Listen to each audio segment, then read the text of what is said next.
engine offer, move in on your timeline, then sell your original home the right way for 100% of market value, guaranteed. Call Carol Royce today or visit carolhasthebuyers.com. That's carolhasthebuyers.com. Carol and sell must grant price and possession.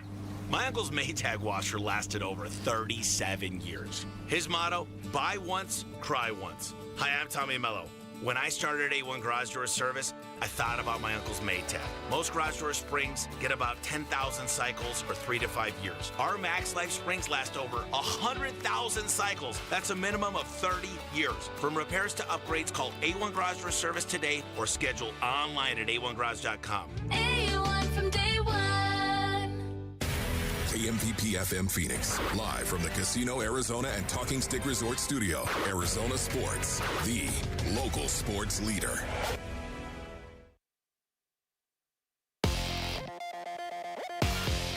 I'm Sammy Cebulka with what's trending now, presented by Parker & Sons Heating, Cooling, Plumbing, and Electrical. Historical and improbable. The New York Knicks were down 29 points at one point last night, and they mounted the largest comeback in NBA Finals history in Madison Square Garden. And there were countless plays that led to it, but OG Anunoby's tip-in with 1.2 seconds left gave the Knicks a 107-106 win in a 3-1 series lead in an all-timer last night. Here in the Valley, the Arizona Diamondbacks' struggles continued in an 8-0 loss to the Marlins, and they're a team right now searching for answers and hopefully can find some today with Merrill Kelly on the mound as they get started early this morning at 10:10 right here on Arizona Sports 98.7 FM, or 98.7 FM and the Arizona Sports app. And as Cardinals minicamp has come and gone, the Cardinals are not naming a QB1 ahead of training camp. For more on that story, head on over to arizonasports.com today. And this report is brought to you by the Window Depot.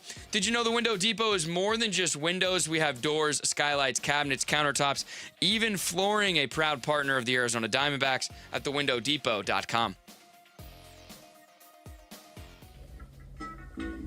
Good morning.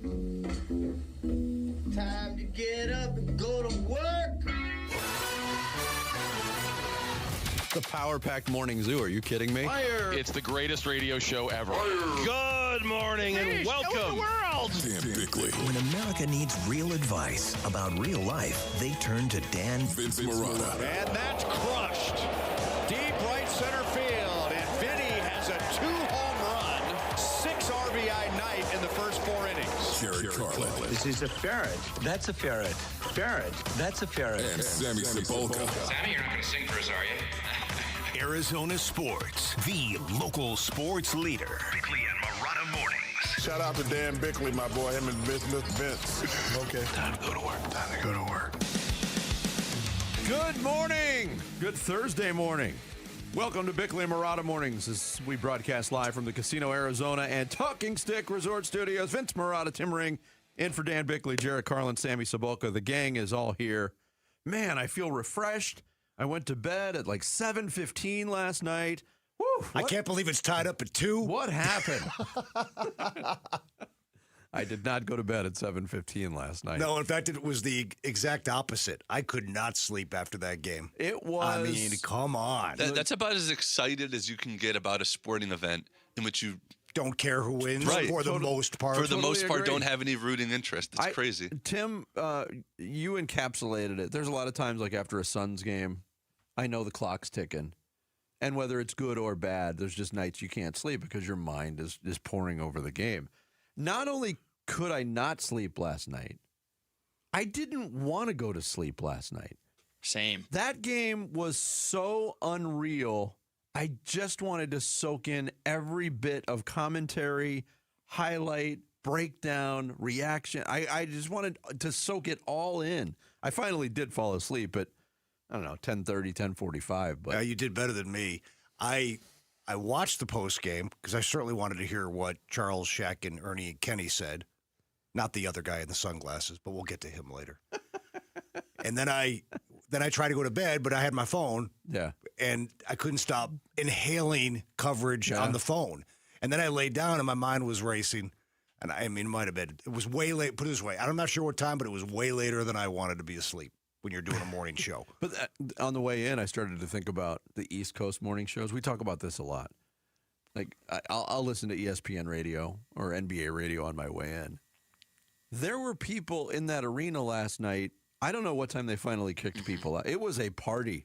Nobody left. Nope. Nobody was being forced to leave. They're usually forced to leave by the ushers, and the ushers were like have at it. Guess we're going to get some overtime tonight. Not even like the biggest celebrities in the world were reacting like they were fans. The celebrities, in the upper decks. Celebrities, when they show up to Suns games, and it's not near the guest list of celebrities last night. I have it in my phone. It was unreal. But I have it as well. They'll duck out like mid-third quarter, real quietly, just to beat the traffic. This game was a blowout until the middle of the third quarter. It was celebrities could have been that whole arena was a morgue. Jerry Seinfeld better give the day after thank you to whatever person got him those tickets, because we saw what happened last time. He'd be in the nosebleeds next time they play there. Genuinely, if we were working in New York, genuine question, do you guys think you would have gone to sleep? Well, probably not. I don't think so. No, I mean, if you're on the air at 5 or 6 a.m. and it's 1 a.m. in the Garden. What probably would have happened is that, because this did actually happen, I think after the Cardinals beat the Eagles to go to the Super Bowl, I think they just broadcast all night. They did. And like the morning show at the time must have been Doug and Wolf, and they just like came on early or something. Like it just, what would have happened probably is we like probably an all-night party. Yeah, we would have just had an all-night party. We would have maybe come in early and joined the over. You know what I mean? Yeah. Unbelievable. We'll have a lot on game. It'd be nice to have that problem, It would be nice to have that problem. We'll have a lot, obviously, on Game 4. And a lot more on this Thursday edition. Jarrett, let's start the show. The Splash. The stories making waves in the sports world. The Splash. Cannonball coming. The Splash, brought to you by Presidential Pools, Arizona's #1 pool builder. See why at presidentialpools.com. History last night at Madison Square Garden as the New York Knicks overcome a 29-point deficit to shock the San Antonio Spurs. 107-106 in Game 4 of the NBA Finals. OG Anunoby's flying tip-in of a Jalen Brunson miss with 1.2 seconds left capped the unreal evening.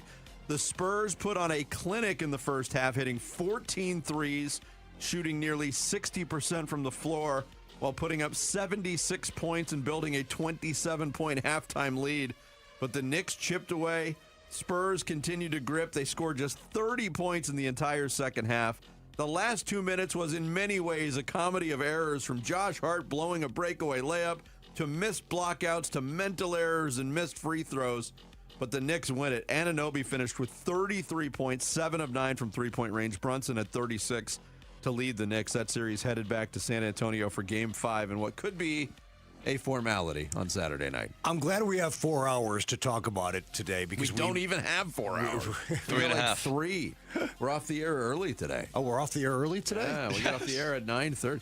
Yeah, that show sheet I just printed for you. I just assumed we had a 4-hour show. This is great. Do you have an early game today? Do I still get paid the same? That's above my pay grade. Okay, so I'm guessing no. 3.5 hours. I'm guessing no. Prorated. I mean, greatest comeback in NBA Finals history. It's one of the great comebacks in sports history. Greatest collapse in NBA Final history. It's always two sides of the coin. I mean, San Antonio radio sounds a lot different than New York radio this morning. Yeah, and we can dance around both. They do. They sound like this. They're playing Red Solo Cup, right, Toby Keith? Yes. Cardinals put the mini in their annual mandatory mini camp as head coach canceled Wednesday's workout, meaning the camp itself consisted of one on-field session. In all, counting the voluntary OTAs, the Cardinals got 10 days of practice in this spring and early summer, and LaFleur said he liked the work the team put in, so let's just call it quits a little early. Cardinals will reconvene in Glendale next month for training camp. Their preseason opener against the Carolina Panthers in the Hall of Fame game in Canton, Ohio, 56 days away on August 6th. LaFleur did update a couple of injury situations on the roster.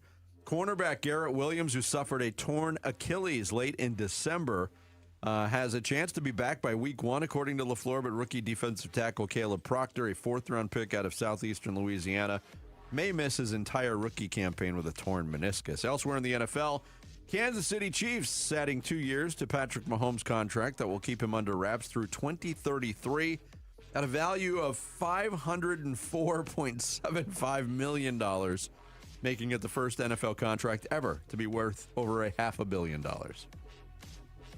Wow. I'm almost speechless. And what has he ever done to deserve it? I know, right? I mean, if anybody deserves it, right? But it's like, oh my God, we have now crossed the $500 million contract. Yeah, I mean, I remember when Nolan Ryan signed for $1 million. It was like, oh. Magic Johnson got $25 million for 25 years. I remember when Babe Ruth was paid more than the president. Oh, he had a better year. He had a better year. Another dud for the Diamondbacks in South Florida. They got whooped by the Marlins 8-0. Owen Casey connected on a 2-run home run off Ryan Nelson in the 4th.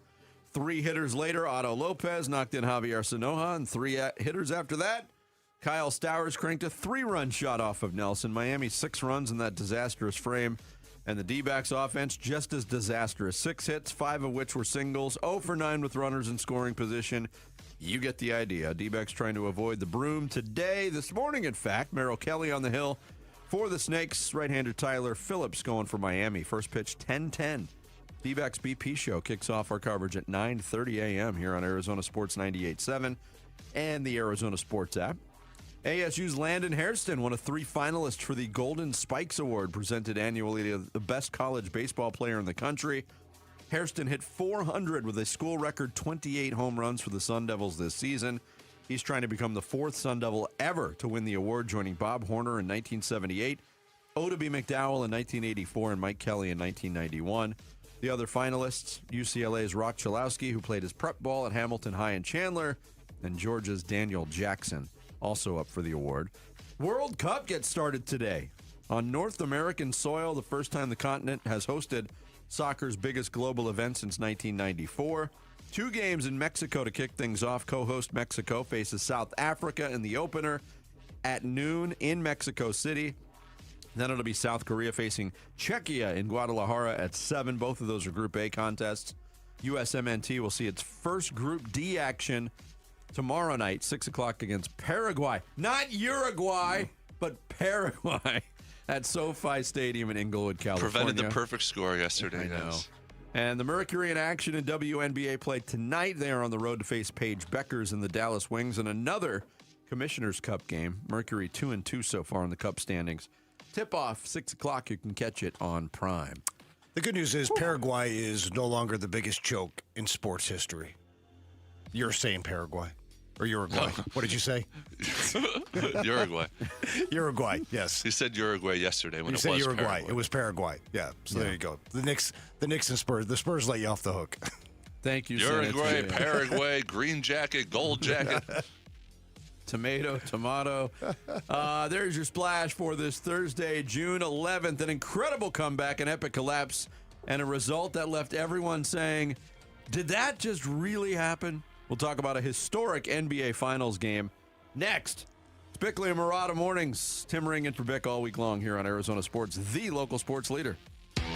Burns and Gambo, afternoons. There's an old saying, and it's not that old. Hope is not a strategy. Unfortunately, I feel like that might be the only strategy right now when it comes to Merrill Kelly and the D-backs. You just have to hope that he'll figure it out, that he'll get back to where he's, because it's not just the home runs. The walks are way up, the strikeouts, and I know he's not a strikeout guy, but even if you look at it as his strikeouts per 9, it is way down. Statistically, a year where it's just little red arrows, everything's just trending in the wrong direction when it comes to Merrill Kelly. Burns and Gambo, afternoons 2 till 6 on Arizona Sports, the local sports leader. Employee pricing is back at Santan Ford, and this is the big one. You pay what we pay. That means F-150s up to $15,000 off MSRP, Super Duty trucks up to $8,000 off MSRP, and Mustang Mach-E's up to $11,000 off MSRP. This is employee pricing. You pay what we pay on America's favorite trucks and SUVs. Real savings, real money off the sticker. Employee pricing is back. Going on now with Santan Ford. Easy drive from anywhere in the valley and online at santanford.com. Restrictions apply. See dealer for details.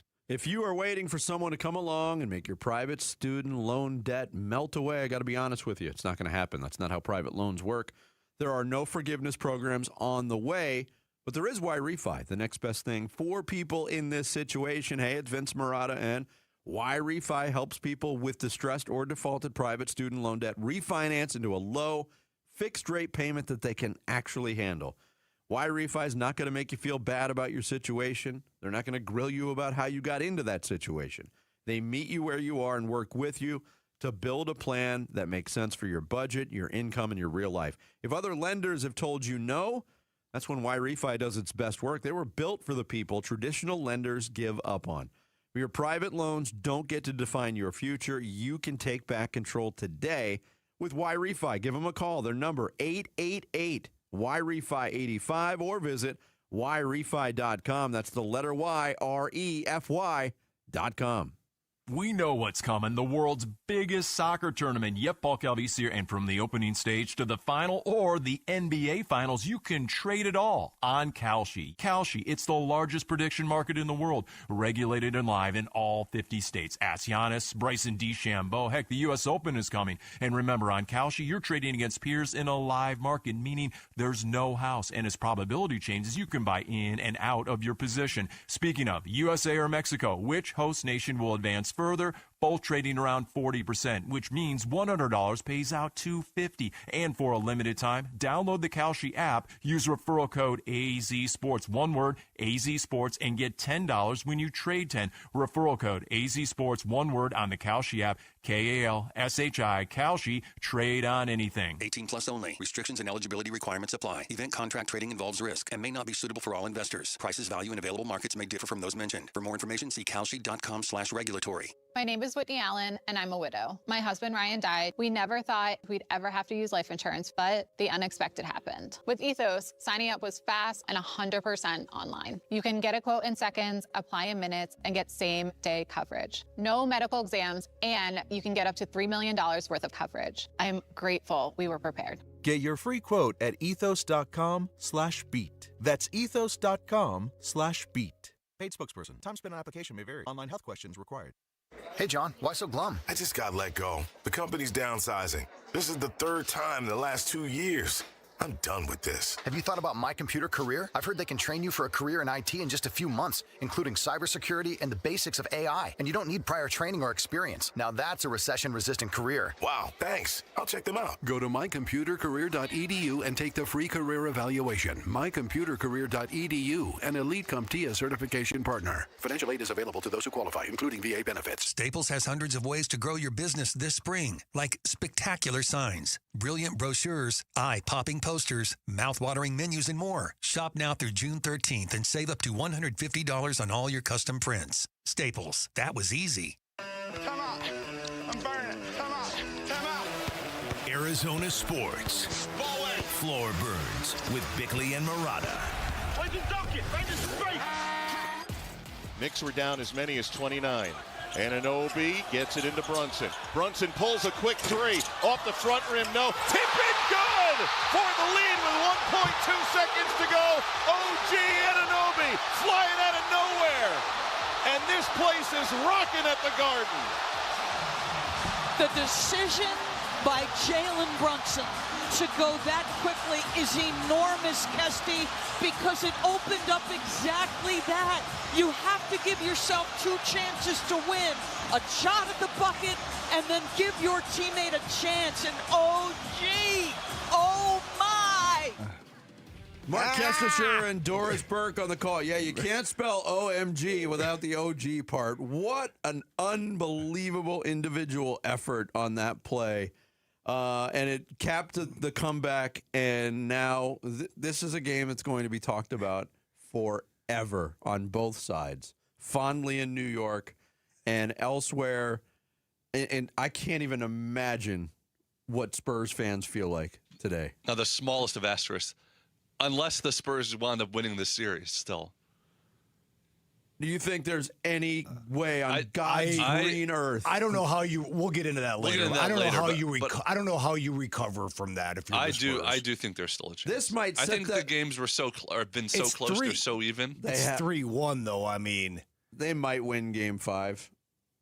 Game 5 could also be an unmitigated blowout. That was a rip your heart out of your chest, show it to them, put it on the floor, roll it around in dust, and stomp on it moment.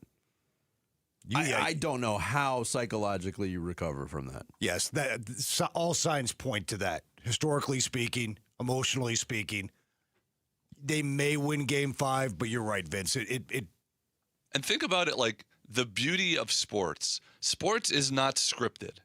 Anything could happen. The Spurs, even after that unbelievable, historic, once-in-a-lifetime shot put back by OG Anunoby, the Spurs still had a chance to win the game. They could have hit a shot there with 1.2 seconds left, and imagine how the feeling of everything feels different after that. But they didn't. Like, it worked out beautifully and perfectly. Even with the comeback, I can sit here with a straight face and say the San Antonio Spurs still should have won that game.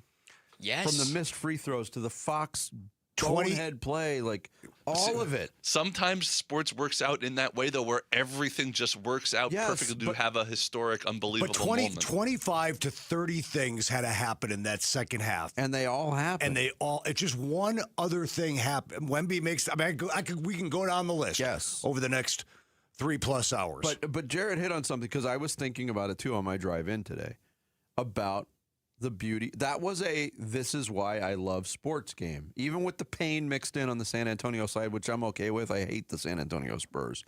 But it's because, and a big part of it, and we're going to get into this today too, it was the physical and the mental. The mental part of it is why you still love sports. Because there were so many mental breakdowns in a pressure situation by these world-class athletes that it still makes everything possible. The emotions that they were going through fly right through the television set to all of us around the country. You could feel the Spurs melting down physically, mentally. Yes. And it was just, the question was not were they melting? They were. But could they hang on? Or could the Knicks get there before the clock hit 0? And it never stopped. The Knicks never stopped. The Knicks weren't perfect either. Josh Hart blew a bunny. With under 2 to play, down 1. Jalen Brunson had a string of terrible turnovers in the fourth quarter. Hart didn't box out with 30 seconds left. There was so many mistakes on both ways.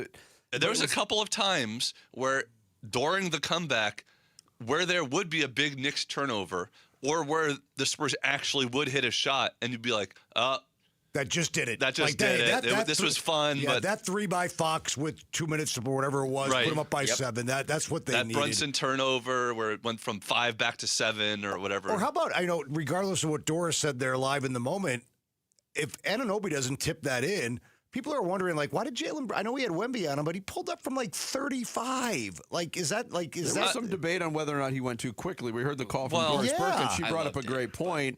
That because again, if you wait to the last second, and you don't get a second chance opportunity, or you don't a chance to they weren't. It wasn't tied the game. They were down, so you have to give yourself a chance if you miss it to foul them and get another chance at it. So I get that. But still, though, with Jalen Brunson, though, it all's well that ends well. Right. But that was a bomb he took. Yeah, the argument is out there in New York now. Is this the greatest sports moment in New York history? Here was OG Anunoby breaking down the tip in. I inbounded the ball to Jalen. He got a pretty good look, and I just went and crashed, tried to get a tip dunk or something. The ball went over my head, so I couldn't really dunk it, so I just tried to tip it in softly. And it went in. And there's so for him to even touch the ball is amazing. But for him to touch the ball and guide it in. He inbounded the ball 40 feet probably, straight line from the hoop, and then came unencumbered. There was no impediments in his way to the rim. We can get into that decision too. Let's start there. Again, Mitch Johnson is going to be raked over the coals for a lot of his coaching decisions. And rightfully so. And rightfully so, but opting not to, Knicks had no timeouts left, but they opted not to guard the inbounds pass. You have to make that inbounds pass more difficult, in my opinion. We saw the worst possible result of it. He's unguarded, OG Anunoby, so he can watch the play, and he had a straight line. There was no, people will blame De'Aaron Fox for not blocking out. That wasn't, he could have, but He was more concerned about the Brunson shot.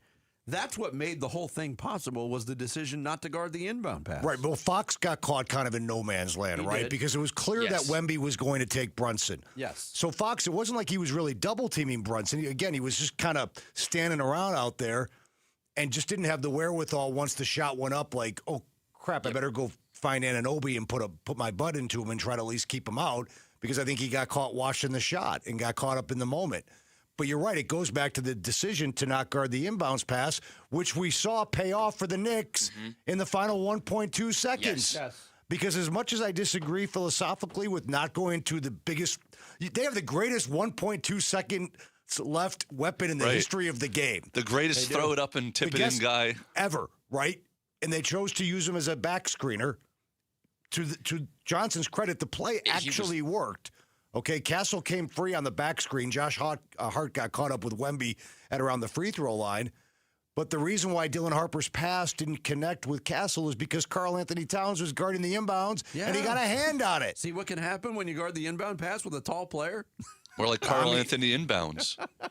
And the Wemby thing is interesting. You want him on Brunson probably to guard the shot. Yes. But it's a double-edged sword, right? Imagine putting Wemby on the inbound passer. If Wemby's not on Brunson, Brunson's still probably settling for a deep three. You have the 7-4 man to grab the rebound, and they were already small with 4 guards in Wemby. So it's you can see it both ways. But I would have liked him to. And the ball had to carry him perfectly to Anunoby. But I mean, it goes anywhere else, it doesn't matter. And everybody's going to focus on the ending of this game, and it was historic. But we were a minute 5 seconds into the game, and it felt over. When the reversal happened on the second foul on Towns, everything the Knicks had worked in for this game plan got thrown out the window a minute into the game because of it.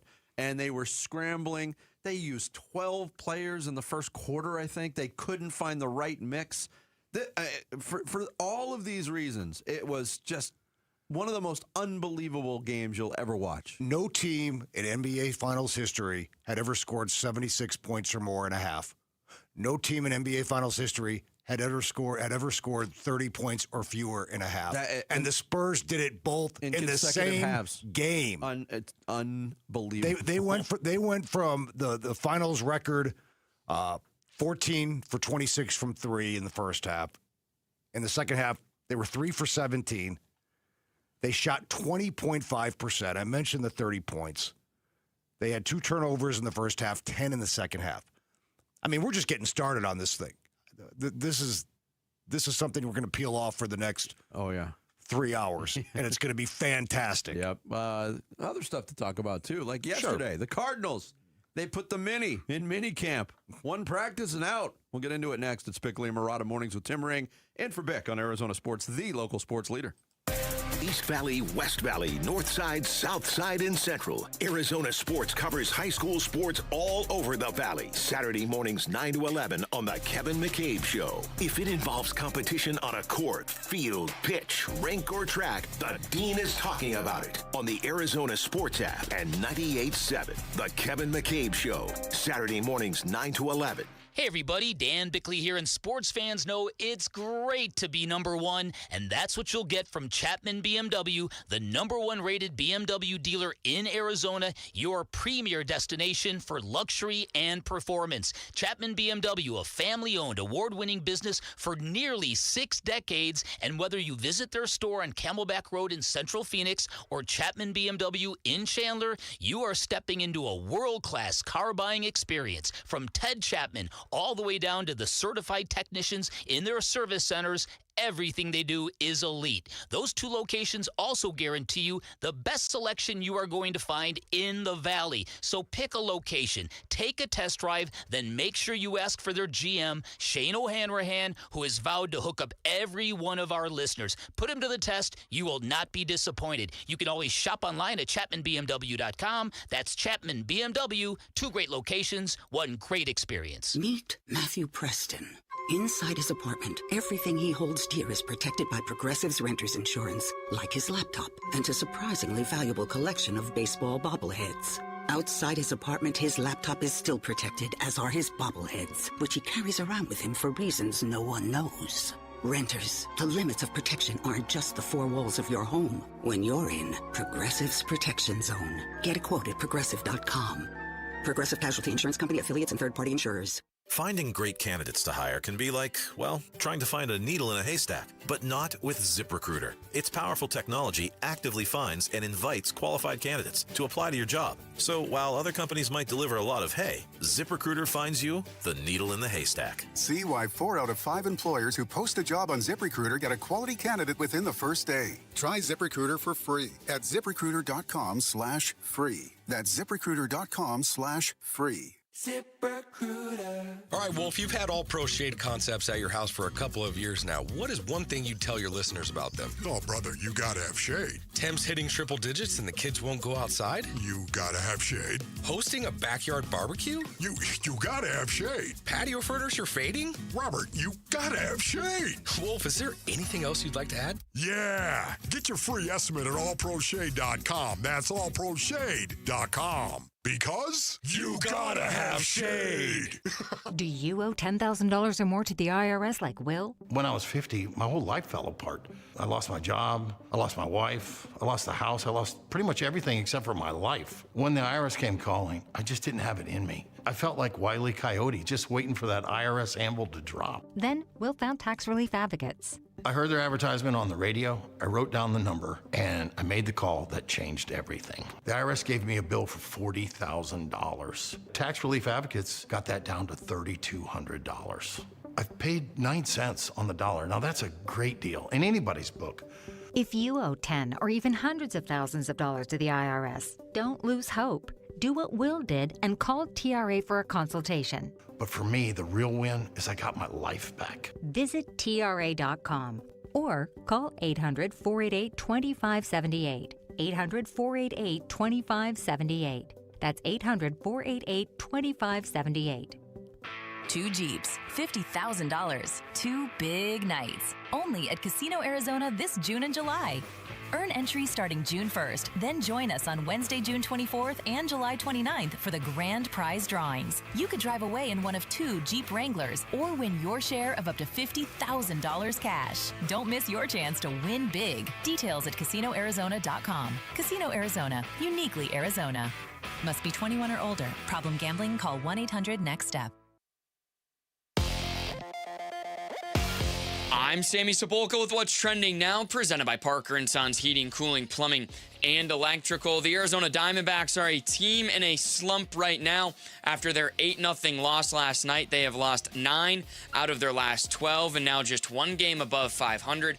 Merrill Kelly will help look to right the ship today. First pitch from Miami will be at 10:10 this morning right here on Arizona Sports 98.7 FM and the Arizona Sports app. And the Arizona Cardinals minicamp has wrapped up, and between quarterback competitions, Brissett and Sweat discussion, and some good injury news, we've got you covered over on ArizonaSports.com. And last night, Game 4 of the NBA Finals, the New York Knicks completed the largest comeback in finals history after being down 29 points at one point. Jalen Brunson was awesome all night. OG Anunoby was unreal in the second half and made 2 of the biggest plays of the night. And the Knicks are now just 1 win away from the championship after their 107-106 stunner last night. And the 2026 World Cup gets started at noon today with Mexico and South Africa. The United States will open their tournament tomorrow against Paraguay. This report is brought to you by Freeway Chevrolet. Now's the time to score big savings at Freeway Chevrolet. Chevrolet, together, let's drive. Freeway Chevrolet off the I-10 and Ray Road. Arizona Sports. Bickley and Marotta talking Cardinals minicamp. Now. First, we came out of this, and I know I'll get the follow-up question here in a second, relatively healthy, predominantly healthy, and that's first and foremost. So, particularly when you're not playing, like, injuries are going to happen in this game, but when you're not playing with pads, you want to limit that as much as possible. And again, no matter what sport you're playing, shoot, I got hurt in golf the other day. Don't ask how, but kind of a lie. But you know what I mean. So that was first and foremost. Second is I like the work that we got in. We got 10 quality days of practice in. when you look at the amount of reps and what these guys are used to, understandably so, because it was the first year in the system, particularly for the offense. These guys got quite a bit more reps in terms of team compared to what they're used to during this time. And then the third part is, we start a week earlier. Us and Carolina are obviously the two teams for that game, the Hall of Fame game. So, just understand that we're going to be back a week earlier, and we're going to get an extra block of work. It all kind of took into consideration. Mike LaFleur, head coach of the Arizona Cardinals, on a lengthy explanation on why practice was canceled. Hey, we don't have to have the Josh Sweat discussion today. Yeah. Also, Mike made one crucial coaching error in that answer. Did you hear it? Kind of a lie? Don't ever admit you're playing golf. Oh, we can't win a game when our coach is out there playing golf and canceling practice. Yeah, that's a good point. Yeah. Because, when you make it to the NFL, you're expected to work 24 hours a day, 7 days a week. Yes. There's no golf. I mean, these guys are going on vacation. I don't even want you eating. You can eat at your desk.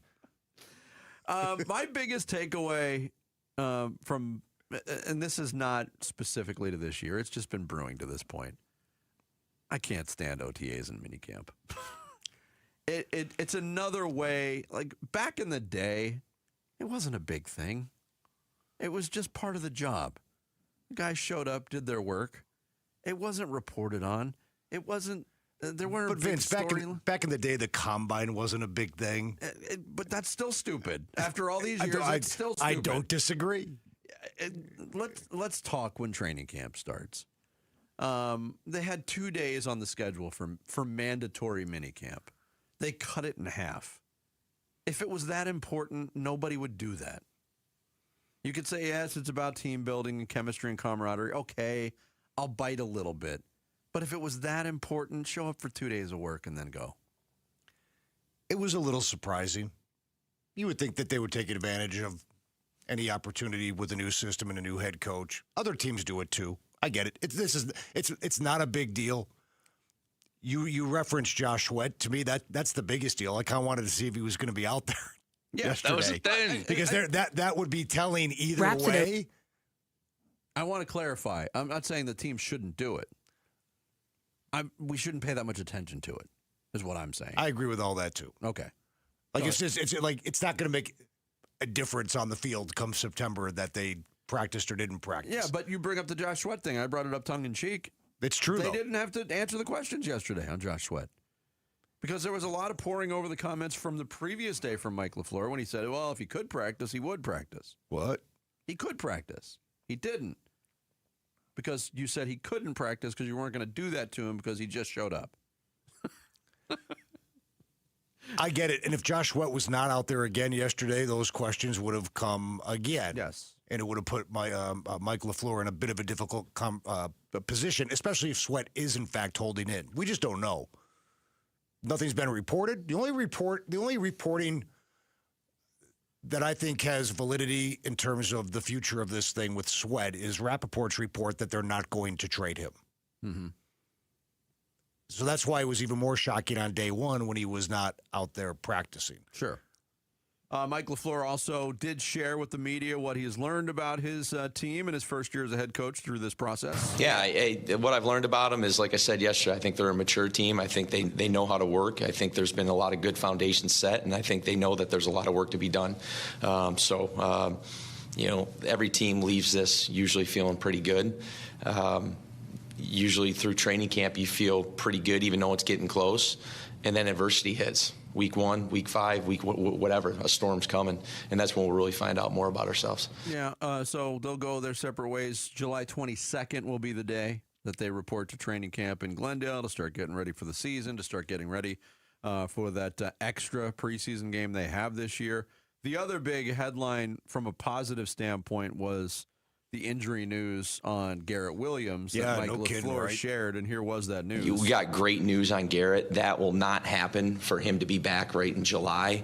But when I first got here, I mean, maybe I'm speaking here, but it was like an October, November thing, and now it's talking about getting in training camp, getting him going. So he's put so much good work in. What a special human being that is, and again, what a really good player that this defense missed last year when he went down.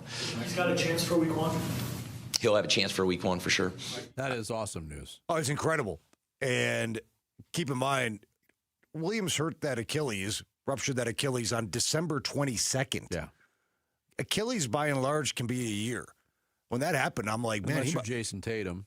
He might.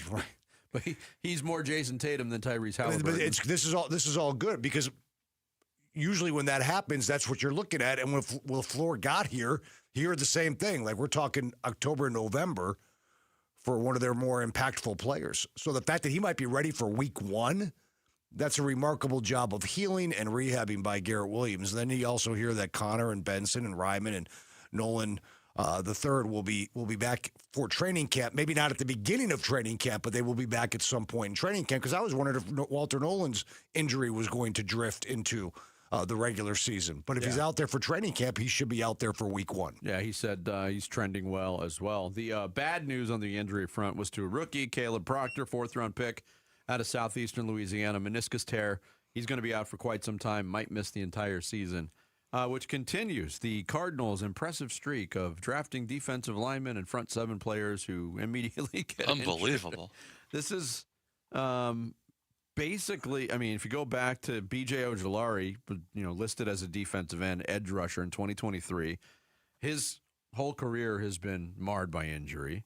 The next year, Darius Robinson, rookie season, wiped out by injury. Last year, Walter Nolan III, most of the season, wiped out by injury.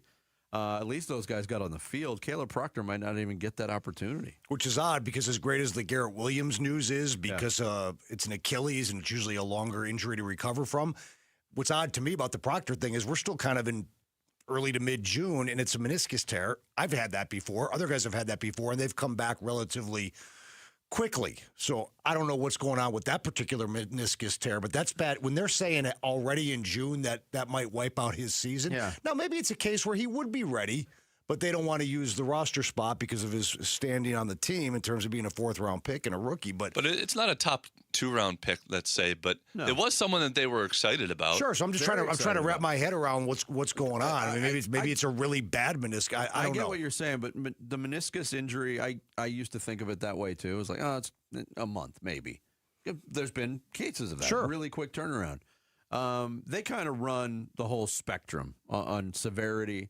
That can be a really long, lingering injury. And this one apparently will be. Sport to sport, too, could be different on when you can come back, how much, Yeah, depending on the position you play, I think that probably factors into it as well. Tomorrow night, USA takes on Paraguay, and Arizona Sports is hosting a watch party. It's going on at Lazy Bird Kitchen and Cocktails in Peoria. Kickoff 6 p.m. Don't watch at home. Watch it with us. Text CUP to 620-620 for details and to reserve your table. It is all powered by Michelob Ultra. Coming up next, the Diamondbacks went to South Beach, but they certainly didn't take their talents there. We'll get into it next. Bickley and Murata Mornings with Tim Ring in for Bick on Arizona Sports, the local sports leader. Hey everybody, this is Dan Bickley. And Vince Murata. The Arizona heat is dangerous, but you can help save the lives of our most vulnerable neighbors. Arizona Sports and the UPS Store are teaming up with the Phoenix Rescue Mission to fight thirst and heat-related illness. You can drop off water at a participating The UPS Store location or donate today. Just text WATER to 620-620 to learn more. The Arizona Sports Water Drive benefiting the Phoenix Rescue Mission is presented by the UPS Store. Hey friends, Dan Bickley here, and it's vacation season in Arizona, which means it's the worst time to be dealing with nagging, chronic, awful joint pain. Good news is I've got a path back to normalcy for you. My friends at QC Kinetics, the nation's leader in advanced regenerative medicine, talking about cellular treatments that repair and restore damaged joint tissue wherever you're hurting, and the results are long-lasting relief. These treatments are backed by science. They happen right in their office, no missing work, no surgery, no long recovery. The inflammation calms down, the pain backs off, and suddenly you're feeling like your old self again. And folks, this stuff really works. They've helped me dramatically on 2 different occasions, and the patient satisfaction rate at QC Kinetics, a staggering 92%. Get your free consultation with clinics in Phoenix, Scottsdale, Peoria, and Chandler. Get on the books by calling 602-837-PAIN, 602-837-PAIN for QC Kinetics.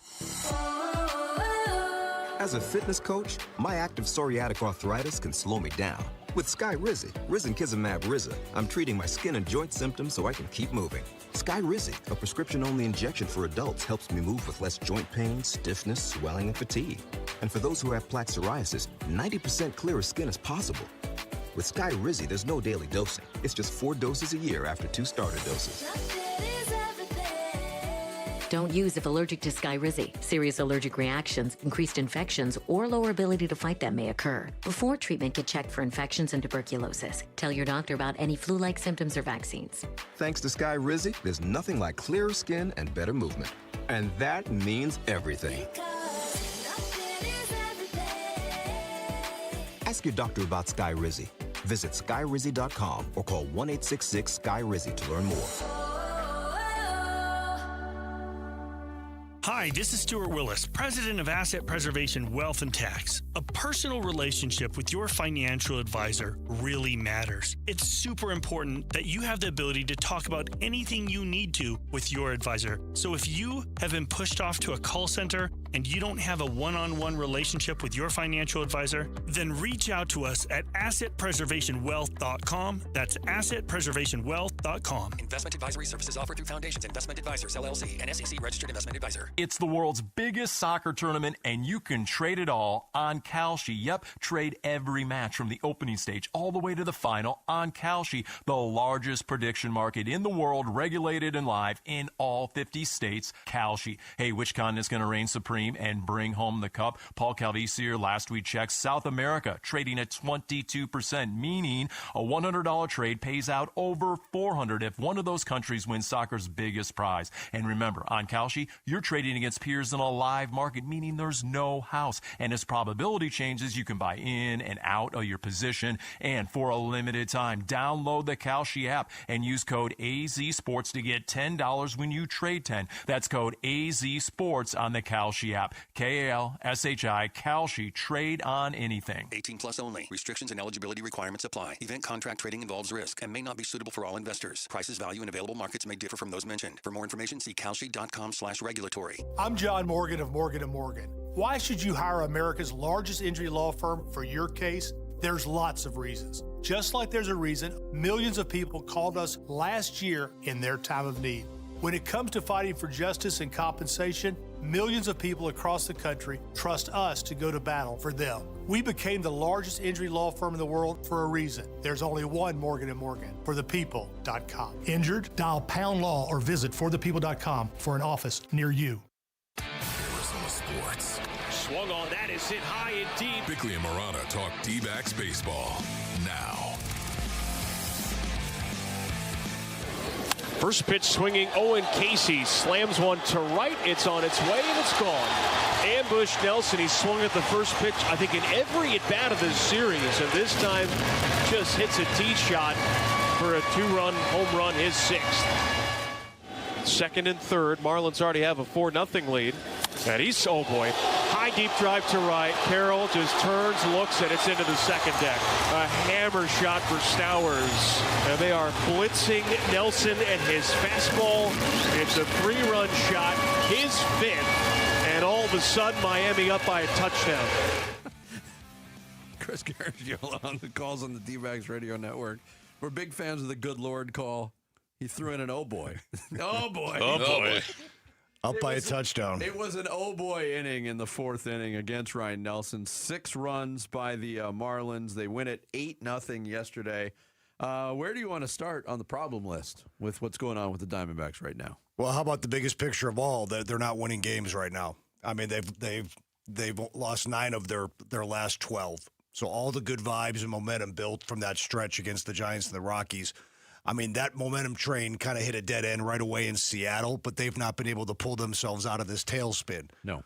Two mediocre, I mean, the Nationals and Marlins, and they mediocre at best teams. And again, to get outscored by the Nationals in those first 2 games, 20-2, and now the Marlins are putting a beating on them. They put up 6 in the inning yesterday. Well, this series is 16-6 right now. 16-6, and they're not hitting with runners in scoring position. They're not generating traffic on the bases. Their pitchers are giving up too many runs after 2 are out in the inning. They just can't close out these innings. Gallen's had a problem with that all year. Nelson had a problem with it yesterday. Nelson's given up too many home runs. Only one player in Major League Baseball, one pitcher in Major League Baseball has given up more home runs than Ryan Nelson this season. He's given up 17. So there's a lot to get into here. They're just complimentary baseball, right? When it goes well, they're pretty tough to beat. When you're not pitching well, and the other night the bullpen didn't do its job, and you didn't get traffic on the bases yesterday, and you score 6. This is how you end up losing 9 out of 12. Yeah, here's Torey Lovello on the disastrous 4th inning in Miami. It looked like they knew it was coming at times. I think there were some mistakes, some middle mistakes, some cutters that didn't get to their final landing spot, some sliders that or breaking balls that didn't land. So it happened fast. There were 2 outs, and you're thinking you're going to be able to get them through 5 or 6 innings. That's what I thought as I was watching the inning unfold. And then all of a sudden they built an inning and hit 2 3-run home runs, and that clearly was a big difference in this ballgame. That escalated quickly. That escalated quickly. It really did. But again, you hit on a lot of the issues. The issue, big picture, for me right now is we've talked so much about Zach Gallen. A lot about Brandon Pfaadt, who's not with this team right now. He's getting back into I know where you're going shape. with this, but yes. 3/5 of their starting rotation has been hot garbage. You want some numbers here? Give them to me. Right now, in Major League Baseball, as we speak, there are 106 pitchers who have pitched 58 or more innings. 3 of the Diamondbacks are ranked 90 or lower in ERA. Ryan Nelson, 90th, 5.19 ERA. Zach Gallen, 93rd, 5.43 ERA. Merrill Kelly, 97th, 5.71 ERA. You can't win that way. And like you implied, that doesn't even count Brandon Pfaadt, who has the highest. He's 5.92. 5.92, but he hasn't hit the innings threshold. I think what masked that, like, why haven't we been talking about all these guys, is that during that magical 2-week stretch in May, Kelly and Nelson strung together quality starts. In fact, the entire rotation, I think it was 17 out of 22 starts were quote-unquote quality starts. The post-meeting surge. The post-meeting surge, right? We'd call it around here the meeting. Right. Yeah. Might be time for another. So whereas Gallen has kind of struggled all year long, and Pfaadt has too, but for a while there, it looked like Nelson and Kelly were getting their act together, and Soroka, Nelson, Kelly, and obviously Rodriguez were the bones of a really good starting rotation, save that 5th start every time out. But now, the last couple of games, Kelly and Nelson aren't pitching well. And when you factor in how they pitched in April, they haven't really strung together good seasons. No. They had a good stretch, the two of them.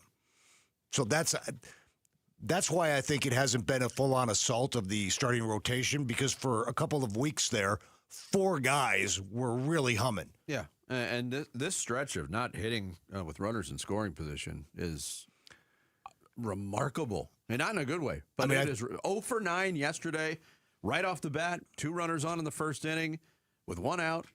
2 strikeouts, including Pavin Smith as the designated hitter, looking at strike. Their designated hitter right now is hitting 120. That's almost a crime to call him a designated hitter. Pavin Smith. I mean, there's something has to be done there. The leash finally ran out on Alec Thomas. Right. They just finally had enough. I mean, I think when Jordan Lawler comes back or something, probably the writing is on the wall. Yeah. But how many years have we been hearing? Oh, he's a professional hitter. Well, to hit something. I agree. I couldn't tell you the last time I remember him getting a hit, if I'm going to be honest. Well, Vince, I mean... And what makes it even worse, I'm sorry to cut you off. No, it's okay. Just put the umbrella over it. This stretch, not only has it been frustrating, they are a hard watch right now. I mean, not coming up with a hit in clutch situations. Miscommunication between 2 ball rookie falling outfielders between 2 yesterday. yeah. I mean, there's a lot of stuff going on right now. They had a fraction of a chance to maybe get back in that game in the 6th inning. And again, with the bases loaded, they don't get the big hit. I'm not saying when you're down 8-0 that you're going to come back and win the game. Not even a hit. Forget the big hit. They couldn't even get... Not even a hit. Couldn't even get a ground out to score a run. Brutal. We ran the numbers before the Marlins series, and it was 7 for their last 63 with runners in scoring position. Now, I'll run the numbers again during the break, but if my math off the top of my head, knowing what they've done in these last 2 games, got to be hitting about 100. So 7 for 63, 0 for 9. What were they in the opener? I will check that. You talk. I'll check. So that's at least 7 for 72, which is... In the opener... Under 100. Under 100. Doing You're not going math on the air. Okay, they were 2 for 14. Ooh. So that's 9 for 86. And I believe they started the year as one of the better. They were number 1 in Major League Baseball. Baseball does work that way over the course of a long season where things even out. It does. But it shouldn't be this extreme and then this extreme. It's crazy. No, it's a tough watch right now. We'll have Derek Hall on a little bit later today, as we always do, and kind of get his thoughts on that. Because this thing looked really good for a while there, and you're just starting to wonder now if that's just a byproduct of the competition. It also, I was the of one. The opponent. I'll raise my hand. They went 11-2 in those 13 games. That was a weird stretch of schedule where they played 2 games for 13 straight games, and it was the two teams, and it was the 2 worst teams in the division, and they feasted on them. But I said you can't apologize for that. No, but beat somebody else. They've looked like one of the worst teams in baseball, basically, since the end of that 13-game stretch. And the bigger picture thought in general might be that this is just a 500 team. And earlier in the year when they were falling below and they got hot and they got over, now they're getting cold and getting back. Right. They might hover around. Is this who they are? And I also wonder, and I don't think this would be the case because I know how professional athletes think by and large, having done this for a million years. I wonder if the Corbin Burns news, knowing that there was a setback and nobody's riding in on the white horse to bolster the rotation, I wonder if that just took the wind out of the sails a little bit in there. I don't think that's the case. If but I think is the case, that's an issue in itself. And it certainly hasn't led to the starting pitchers stepping up and saying, "Oh, we got to pick up the slack." That's exactly where I was going. That would be okay. Our dude's not going to be back until September at the earliest. If we've got to rise to the occasion. Look in the mirror. But since that news came out, there might be no correlation whatsoever. There might not be, but when it goes this south. I just felt it was worthy at least to raise the question, if you will. I want to say I don't think it's the case, but man, because it took a lot of wind out of the sails of kind of the fan base. Yeah. They're human too over there. Yeah, they are. Coming up next, did we just witness the greatest comeback in sports history or the biggest choke? Or both? We'll get into it. It's Bickley and Murata Mornings. Tim Ring in for Bick here on this Thursday. Arizona Sports, the local sports leader. The Arizona Sports YouTube channel. Just the local sports leader doing what we do on YouTube. Serve yourself some Arizona sports for live shows, podcasts, viral clips, shorts, and more. Subscribe to the Arizona Sports YouTube channel. A family office is a team built to handle the 3 biggest financial responsibilities a family faces: wealth management, tax strategy, and estate planning. Most firms only manage your investments and refer the rest out, hoping everyone stays aligned. At Trajan, we built something different. Your wealth, tax planning, and estate planning are handled together inside one firm under one roof. There's no guessing whether your CPA, advisor, and estate attorney are truly in sync, because our team works together every day on your behalf. When your financial life becomes more complex, your advice should become more coordinated, not more fragmented.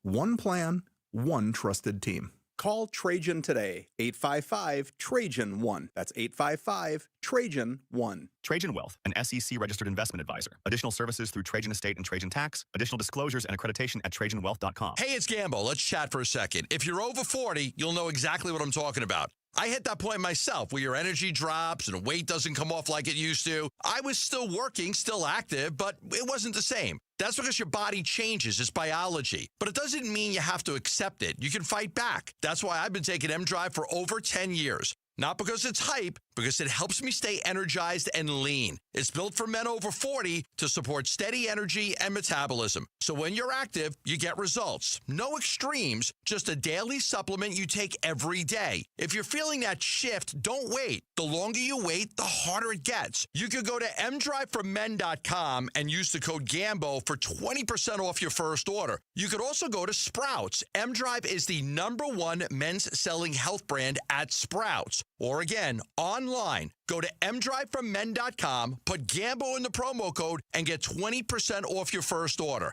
mDrive, for men who still show up. Why isn't everyone doing this? That's the #1 question we get at Life Changer Loan. You see, if you have great credit and are good with your money, there is zero reason to be in a traditional mortgage. I don't care what the rate is. Our clients pay off in just a few short years because they do their banking inside their mortgage. Skeptics welcome, because it's not magic. It's just math. So check us out at lifechangerloan.com. That's lifechangerloan.com. Arizona Mortgage Broker number MB1002031, NMLS number 1863775. Life Changer Loan Corp is an equal housing lender. 1877 Cars for Kids. KARS Cars for Kids. 1877 Cars for Kids. Donate your car today. Call 877 Cars for Kids to reach a friendly live agent. Donation is super easy, and your car can be picked up as soon as tomorrow. Call us now or go to carsforkids.org. Donate your car today. Did you know you can donate real estate too? This is the story of the one who keeps multiple buildings running smoothly day after day. Plumbing that flows, HVAC that hums, cleaning supplies that keep surfaces sparkling. That's why she counts on Grainger. With easy reordering online and 24/7 support, Grainger helps her keep the products she needs on hand. So shelves stay stocked and buildings stay ready. Call 1-800-GRAINGER, click Grainger.com, or just stop by. Grainger, for the ones who get it done. Wesley Financial Group is not a law firm. I'm Chuck McDowell, founder of Wesley Financial Group. Did you buy a timeshare because they told you it was a great investment? That's a lie. Most timeshares can be bought online for $1. To find out what your timeshare is worth and to cancel it, call us today and we'll send you our timeshare exit kit free with all your options for cancellation. Call Wesley for your free exit info guide. 800-771-1300. That's 800-771-1300. We watch these lawyers get on TV and say they're going to treat their clients like family, when we know they put secret mandatory quotas on their lawyers. That means your own lawyer pressures you into a premature, terrible result. Hi, I'm Mark Breyer. And I'm Alexis Breyer. We're the husband and wife law team. We don't set settlement quotas. We measure success by achieving each client's best outcome and by each client's happiness. Do your research after a serious injury. Call the husband and wife law team first. KMVP FM Phoenix. Live from the Casino Arizona and Talking Stick Resort Studio. Arizona Sports, the local sports leader. I'm Sammy Sepulka with what's trending now, presented by Parker & Sons Heating, Cooling, Plumbing, and Electrical. Historic. The New York Knicks were down 29 points at one point last night, and they mounted the largest comeback in NBA Finals history in Madison Square Garden. There were countless plays that led to it, but OG Anunoby's tip-in with 1.2 seconds left gave the Knicks a 107-106 win and a 3-1 series lead in an all-timer last night. Here in the Valley, the Diamondbacks' struggles continued in an 8-0 loss to the Marlins. They are a team right now searching for answers and hopefully can find some today with Merrill Kelly on the mound as they get started early today at 10:10 this morning. And you can hear it right here on Arizona Sports 98.7 FM and the Arizona Sports app. And as Cardinals minicamp has come and gone, the Cardinals are not naming a QB1 ahead of training camp. For more on that story, head on over to arizonasports.com today. This report is brought to you by Michelob Ultra. Join Arizona Sports at Lazy Bird Kitchen and Cocktails in Peoria this Friday for an official U.S. soccer watch party. Enter to win incredible prizes like a U.S. soccer jersey, courtesy of Just Sports.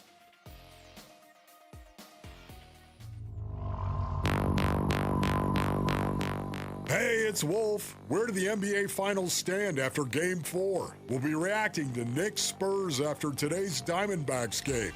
It's Wolf and Luke on Arizona Sports 98.7, the Arizona Sports app, and the Arizona Sports YouTube channel. We saw the dumbest basketball team in the history of civilization. Oh, wow. We saw they had a 25-point lead, took eight straight threes. Like, they thought to get, like, that was some of the most mismanaged, stupid basketball. Hey, when you blow a 29-point lead, the other team has to help you. The San Antonio Spurs helped the New York Knicks win this game by doing some of the stupid-ass stuff I've ever seen on a basketball court. That is the single biggest choke job I've ever witnessed in an important NBA game, combined with one of the best comebacks I've ever seen in an NBA game. I don't know where to start, except I kept thinking Falcons 28, Patriots 3. Oh! As I was watching that collapse. Not to bring a Boston team into this, but when Wemby missed those 2 free throws, it was like, wow, we're really doing this. They score 30 points in the second half. They blow a 29-point lead. And they still have a chance to end the game with less than 6 seconds left. They get a terrible Brunson 30-footer that over Wemby, but OG comes in, gets the tip. So much reaction to this game. See, notice he said terrible shot by Brunson. I disagree. But when you consider all things, the timing of it wasn't bad. To have the timing of that shot with Wemby in your face, you're not going to hit that shot. It worked out for the best for the Knicks. It did work out. It's a tough one because it's also like, well, Brunson's the guy you want to take the shot. You know, and that was the shot that he was able to get. But not from 35 feet. I think that's what Simmons was referencing there and what I was talking about earlier. But whatever. It all worked out great. And it caromed perfectly to Anunoby, who nobody was guarding or boxing out. With 9:40 to go in the third quarter, De'Aaron Fox hit a pull-up 16-foot jumper to put the Spurs up 81-52, a 29-point lead. From that point on, the Spurs missed 13 of their next 14 shots, 9 of which were three-pointers. At one point, Vinny, 8 straight threes. Yes. In the third quarter. It's like they were flailing away to get a knockout in a fight they clearly were already ahead in points. Their philosophy was all over the place, too, because if you go earlier, they're up 25, and they're pulling the hack-a-mitch to put Robinson on the line, which, by the way, I've watched basketball my whole life. We have a new champion. He is the worst free throw shooter. Not even close. I've ever seen. It's painful to watch him shoot free throws. Worse than Dudley? But they're doing it. Was Chris Dudley in attendance last night? He was getting a lot of camera time last night, I thought. Somebody who looked just like him. Anyway, they're doing hack-a-mitch up 25, thinking, and I even tweeted about it, and people are like, well, no lead is safe. Okay, that's fine. And the Knicks responded by getting Robinson out of the game to avoid it because he's not going to hit a free throw for the rest of this series. But then letting your foot off the gas, the way they did with their shot selection. It was just careless possession after possession, chucking up threes. Listen, they cracked the door open with that, and you can't not credit the Knicks for kicking that door that was cracked open, wide open, with an onslaught of a comeback we'll never see again in the NBA Finals. I'm almost confident in saying that. Yes. Down 29 in the third quarter to come back and win a basketball game. We're going to go different ways over the next few hours here. We'll talk about the great comeback, talk about the great collapse. I can't get my head around the collapse. We haven't even talked about De'Aaron Fox's decision in the final 10 seconds to try to score. Like, it's nonsensical. Up one, the ball gets knocked into the backcourt. De'Aaron Fox, one of the fastest players, if not the fastest player in the league. And for a lot of the game, Fox started to look like himself again, maybe for the first time in a while, I thought. But he's ahead of the pack. And I thought maybe, I watched the play a few times. I thought maybe once he tracked the ball down, he would be able to just use his speed with the basketball in his hands, dribble the clock out, or make it difficult for the Knicks to foul him. The angle wasn't right. He ran out of real estate on the baseline. But his decision to try to shoot the basketball was... Yeah, he should have just done nothing. Remarkably stupid. You dribble to the corner, play keep away as long as you can. Yeah, or even if you couldn't. Foul, get to the line. You get to the line, make your two, put them up 3 with, 5-6 seconds left? Yes. Even if the momentum was too much, like he was catching the ball going towards the hoop, Just hold the ball or dribble it, let them foul you or something. To his credit, Fox did speak after the game, was asked about that decision to go for the layup. During that last run out, what's your thought process? Haven't scored. Try to get a layup, get up three, make them, force them to need a three. And OG made a good block. You're unusual a lot of the time in that situation where you took the layup, guys would try to run it down and get fouled. When did you think that you wanted to go for the layup instead of trying to get it fouled? I just thought I would be able to outrun them. That's it. That was the basketball equivalent of, being up in a football game late and having a clear path to the end zone and being coached to get down. Fall down, melt the clock. He didn't melt the clock. He went for the touchdown. The difference is in football, you still have to drive all the way down the field to score. It's not a one-play proposition like it is in basketball.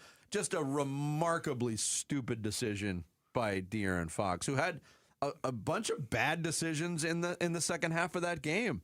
They were perfect in the first half, almost taking care of the basketball, and just got so careless with it in the second half. They turned it over 10 times in the second half, only 2 in the first half. Couldn't make a shot. Shot 20.5% from the field in the second half. But the meltdown, Bill Simmons referenced it, like when Wemby misses those 2 free throws, it's like, okay, you guys are really going to hand it to him.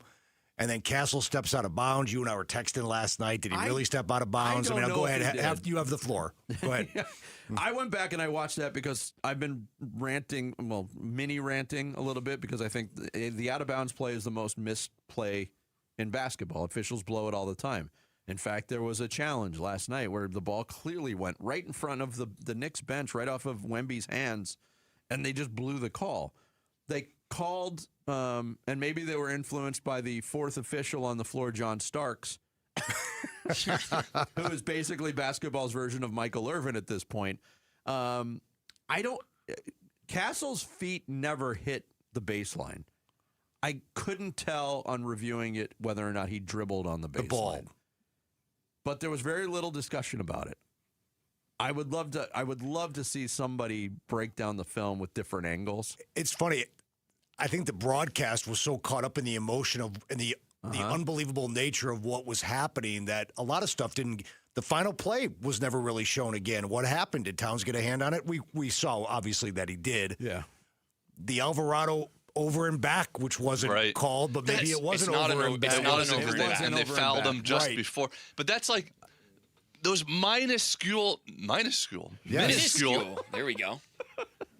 Those minuscule, those are really small negative things. Right. Minuscule. Like those little things that just, like you said, if Alvarado is 6 inches further over like this whole before he gets fouled, he turns the ball. Like when I saw it in real time, I'm like, that's over and back. Right. Clearly, I thought so in real time too. Yes, the letter of the law.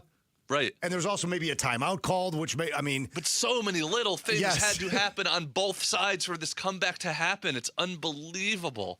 And it's the beauty. Like, you knew it felt. It would have been so unsatisfying if they didn't win after all of that. Yeah. You know what I mean? Like, for that to actually conclude with them winning in a miraculous way was beautiful. Here's Victor Wembanyama trying to explain what happened. Can you just explain how that thing fell apart in the fourth quarter? I think it began before that. Third row on the left. Can't really explain it right now. I don't know. I think it's just, execution, greediness of some sort. We clearly weren't the most hungry in the second half. Yeah, he's right. It did start. It started with that stretch after they got up 29. Foot off the gas. Hey, we're hitting everything. It's all going to go in. There was a 16-0 run to cut it to 13, which you kind of thought was just your typical team that was down 29 making a run, and then the other team is going to punch back and put this thing in the cooler. But that was way bigger at the end of the game than it was in real time. Yeah. That 13-0 run to get that thing down to 16. We'll continue to talk about it. Last night, the Knicks showed a lot of heart, and they may have changed the career course for their own heart. We'll explain next. Bickley and Murata Mornings here with Tim Ring in for Bick on Arizona Sports, the local sports leader. Hey everybody, this is Dan Bickley. And Vince Murata. The Arizona heat is dangerous, but you can help save the lives of our most vulnerable neighbors. Arizona Sports and the UPS Store are teaming up with the Phoenix Rescue Mission to fight thirst and heat-related illness. You can drop off water at a participating The UPS Store location or donate today. Just text WATER to 620-620 to learn more. The Arizona Sports Water Drive benefiting the Phoenix Rescue Mission is presented by the UPS Store.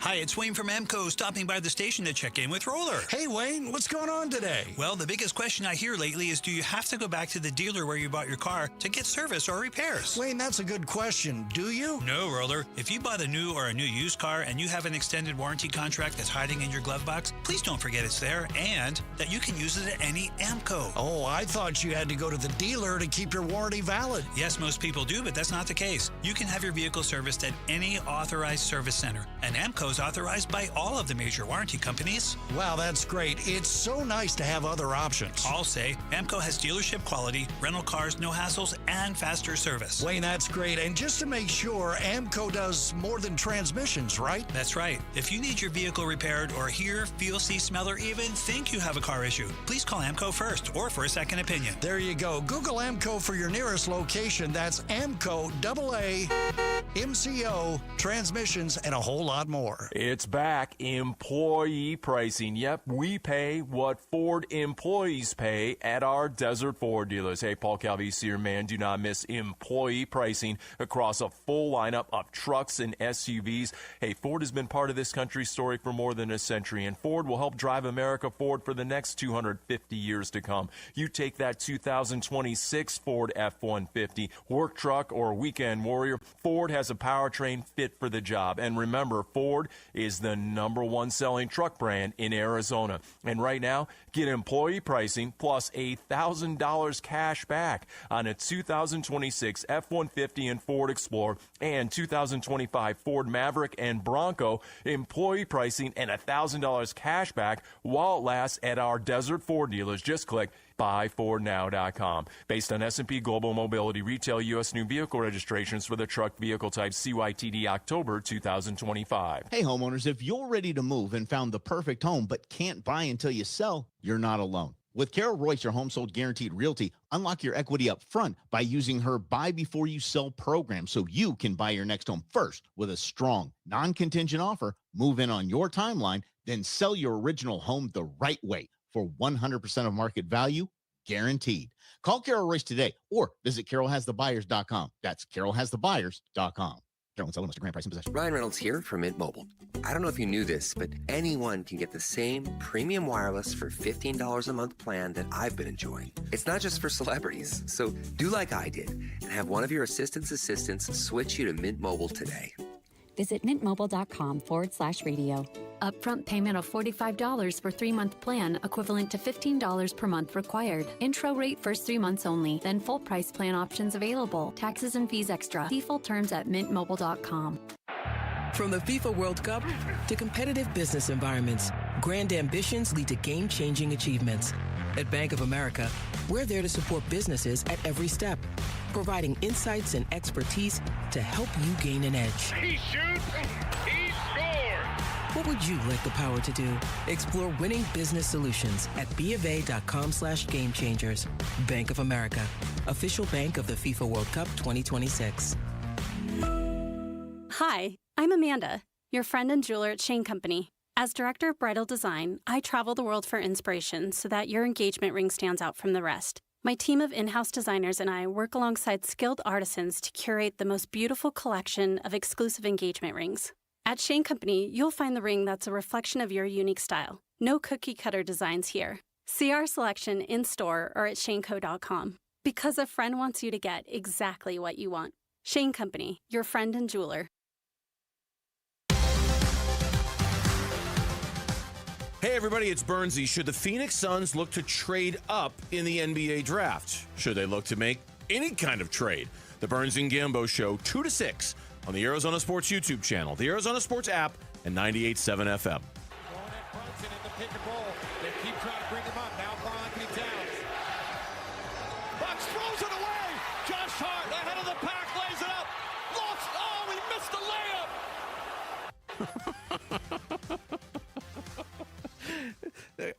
This is one of the. I'm so glad I DVR'd that last night. I want to go back and watch the whole second half again. There's just so much of this.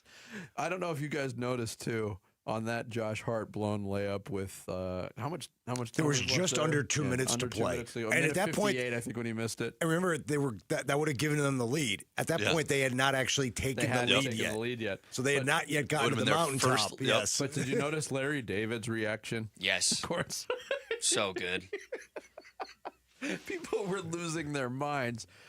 Josh Hart, after the game, not only did he not hit the layup to give them the lead, he also, and is, for his size, one of the great rebounder. I think he's one of the best rebounders in basketball, regardless of size. But a key missed block out on a play where Castle came in and got an offensive rebound. Fox missed. Fox missed. Yes, Castle and got then the Castle rebound. came in. Castle cashed in at the line, hit both of the free throws. It was shaping up to be a close but no cigar, but what the hell is Josh Hart doing at the end of the game kind of scenario? And he talked about that afterwards. OG Anunoby kind of doing him a solid. This game was crazy. Like I said, I got a special shout out, for OG, man, because he saved me, at least for this game, a lifetime of, regret. So, yeah, man, shout out to him. And, I was obviously ecstatic. I missed that block out at the end. Castle got the 2 free throws and went up. And then I wasn't in on that last play. So I'm just sitting there hoping my guys make a play. And OG, he's been amazing, since he's got here. This whole playoff run, he's been amazing on both sides of the ball. And, he's a winning player, and he made a winning play. Yeah, let's face it, OG Anunoby, if things wrap up on Saturday night, OG Anunoby is your finals MVP. You think so? Maybe. Absolutely. Absolutely. Maybe. He was unbelievable in that game last night. No, there's no question about it. It's hard to. But Brunson, I mean, we'll but see. It's hard to we'll hit. see. You might be right. Yeah, we'll see what happens if they wind up winning. But that shot is so iconic. It's hard not to just think of this finals and think of that shot. And then if that's what you were thinking of, how could you not make him the finals MVP? But on the Josh Hart thing, yeah, like without hyperbole, like the course of this guy's career and or life could be changed because the Knicks wound up winning that game. No doubt about it. Like, that's the human drama of sport. This is what Vince was talking about earlier this morning. Like, that's why we love it. I mean, mistakes, guys that come through in the clutch. I mean, think about, as big of a hero as Anunoby is, think of the mistakes that were made by both teams. I mean, Hart missing the layup, Hart not boxing out, Castle stepping out of bounds, Wemby missing 2 free throws, De'Aaron Fox not dribbling the clock. I mean, in a game of great plays, there was really some boneheaded plays down the stretch. And in fact, as Barkley says, that was the dumbest basketball in the history of civilization, what the Spurs were doing out there. Josh Hart give voice to that feeling. Like, he realized he was on the precipice in New York City of battling that for the rest of his career. Now, the rest of the series still, even at 2-2, yes, they could have won. Could have wiped it away and really mitigated it. But if not, that's Bill Buckner. Side, guess what? Now De'Aaron Fox has that moment that he has to overcome. Yep. But doing that in San Antonio is different than doing that in New York. Yeah, but I mean, but from a national perspective, in 10 years when somebody says De'Aaron Fox, if they lose this series, you're going to think of that. Look, I mean, think of it this way. We're all kind of bracing for San Antonio to be in this position several times over the next decade. That's the kind of moment and performance down the stretch that the power brokers in San Antonio might say, yeah, we're gonna keep moving on, but we're gonna move on without De'Aaron Fox. And I thought they stole De'Aaron Fox from Sacramento. They did, and he's been huge for them. But he's not been. I mean, I know he's battling the injury. He's not been good in the postseason, and he was dreadful when it mattered the most last night. No, and you can make the case he probably should have been the one, if anybody, to block OG Anunoby out on the game-winning tip. What about Mitch Johnson? I mean, young coach, first year. I mean, that you can't lose that game. Yep. You can't lose that game, and he allowed it to happen Here was Mitch Johnson after the game. We felt the momentum too much to overcome. I didn't feel that until the clock hit zeros. I mean, there was times where, again, I felt part of that third quarter and then some part probably early, mid in the fourth quarter again, where we got away from playing the brand of basketball that got us the lead. And then you saw at times, aggressiveness and the just conviction that we played with early on dissipate a little bit, and they made some shots, and that's where you felt the momentum a little bit. We just needed a few more tough-minded plays to finish the job. It strikes me, just listening to him, it strikes me as a head coach who got caught up in watching the game and just hoping his team hung on. Yeah. Because a veteran coach, if Greg Popovich, Prime Popovich, was coaching that game, like when Mitch Johnson says, we got away from what we were doing, a good coach reins that in. Yeah. Puts a stop to it. And here's the thing. In this very playoffs, the Knicks did almost this exact thing, right? It was against Cleveland? Yeah, 22 yes, points. 22 points. It's like once you see this start growing, especially on the road with that environment, you have to do something. You have to change something. Let me ask all of you the question. We just saw Mitch Johnson saying, I thought we'd never lose even with the change in momentum. When did you start to think that it was going to happen? So I can actually timestamp mine. When they cut it to 15, I got a little bit of an answer here. Okay. When they cut it to 15 in the third, okay, I'm like, okay, this thing is in reach. The Spurs are absolutely exploding, imploding. The Knicks are coming. But it was interesting. The first 2 minutes of the fourth quarter, the Spurs scored the first 5.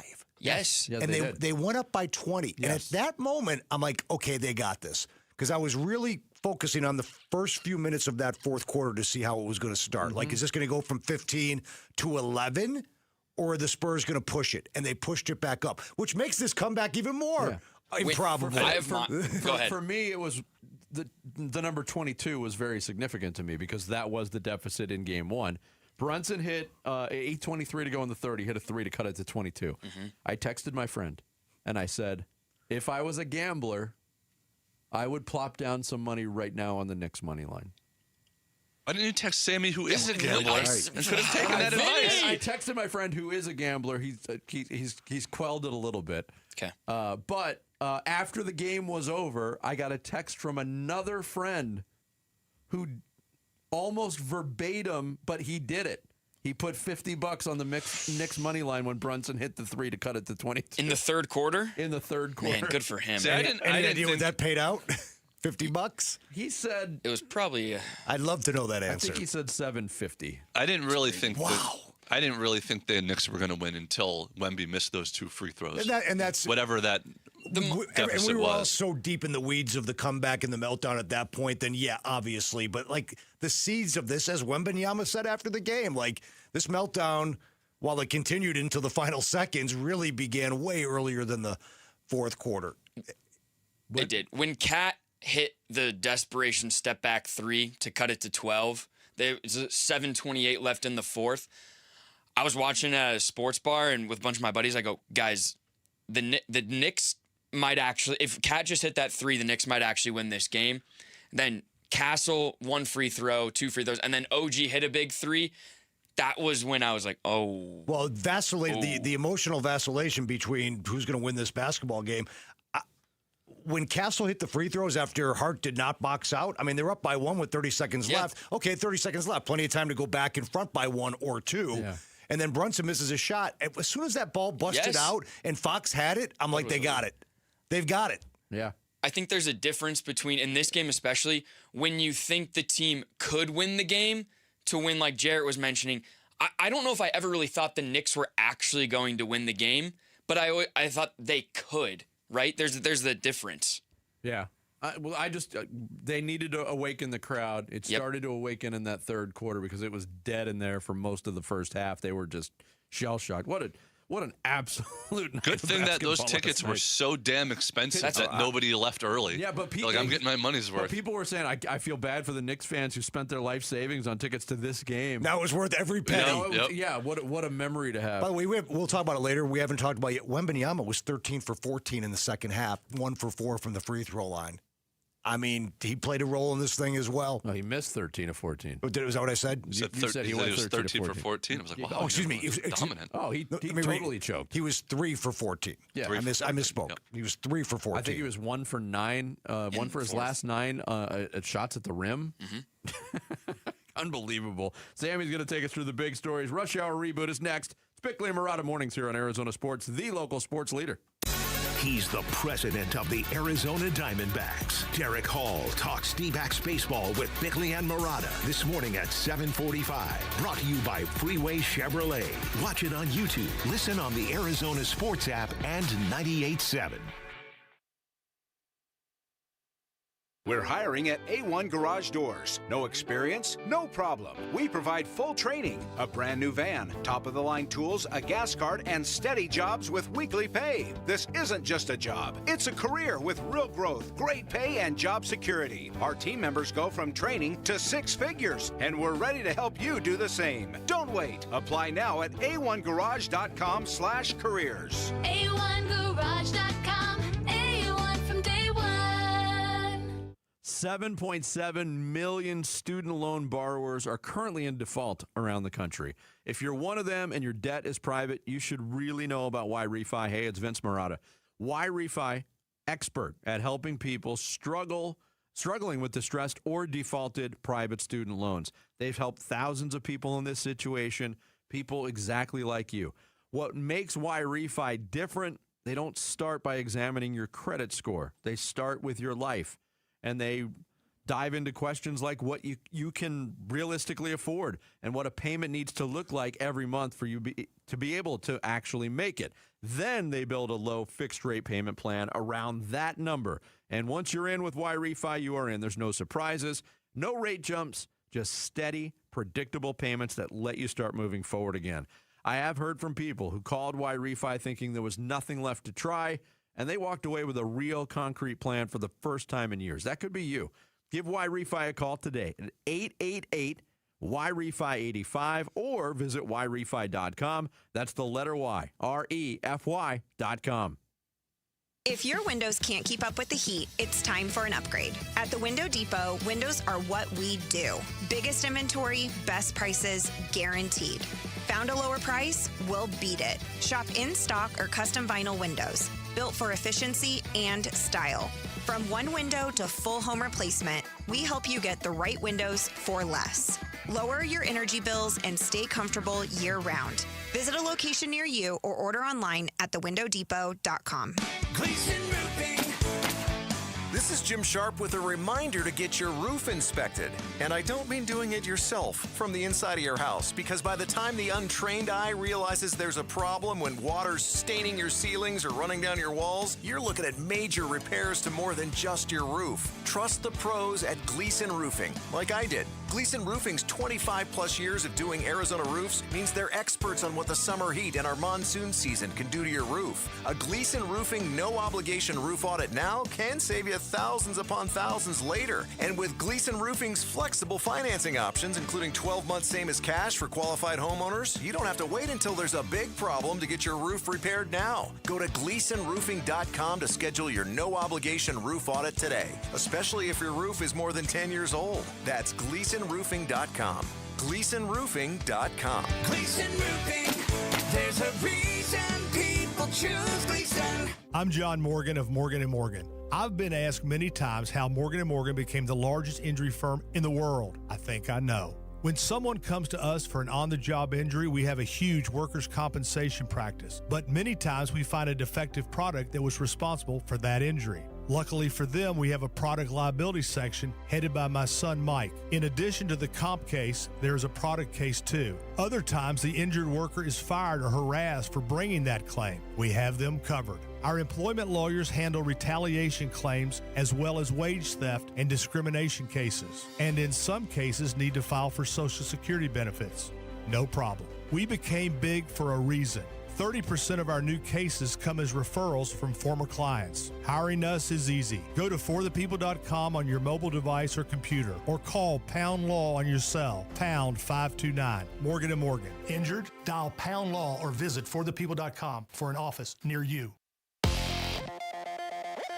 I'm Sammy Sabulka with what's trending now, presented by Parker & Sons Heating, Cooling, Plumbing, and Electrical. The Arizona Diamondbacks are a team in a slump right now. After their 8-0 loss last night, they have lost 9 out of their last 12, and now just one game above 500. Merrill Kelly will look to right the ship today. First pitch from Miami will be at 10:10 this morning, right here on Arizona Sports 98.7 FM and the Arizona Sports app. The Arizona Cardinals mini camp has wrapped up, in between quarterback competitions, Brissett and Sweat discussions, and some good injury news, we have you covered over on ArizonaSports.com. And last night, Game 4 of the NBA Finals, the New York Knicks completed the largest comeback in finals history after being down 29 points. Jalen Brunson was awesome all night. OG Anunoby was unreal in the second half and made the 2 biggest plays of the night. And the Knicks are now just 1 win away from the championship after their 107-106 stunner last night. And the 2026 World Cup gets started at noon today with Mexico and South Africa. The U.S. will open their tournament tomorrow.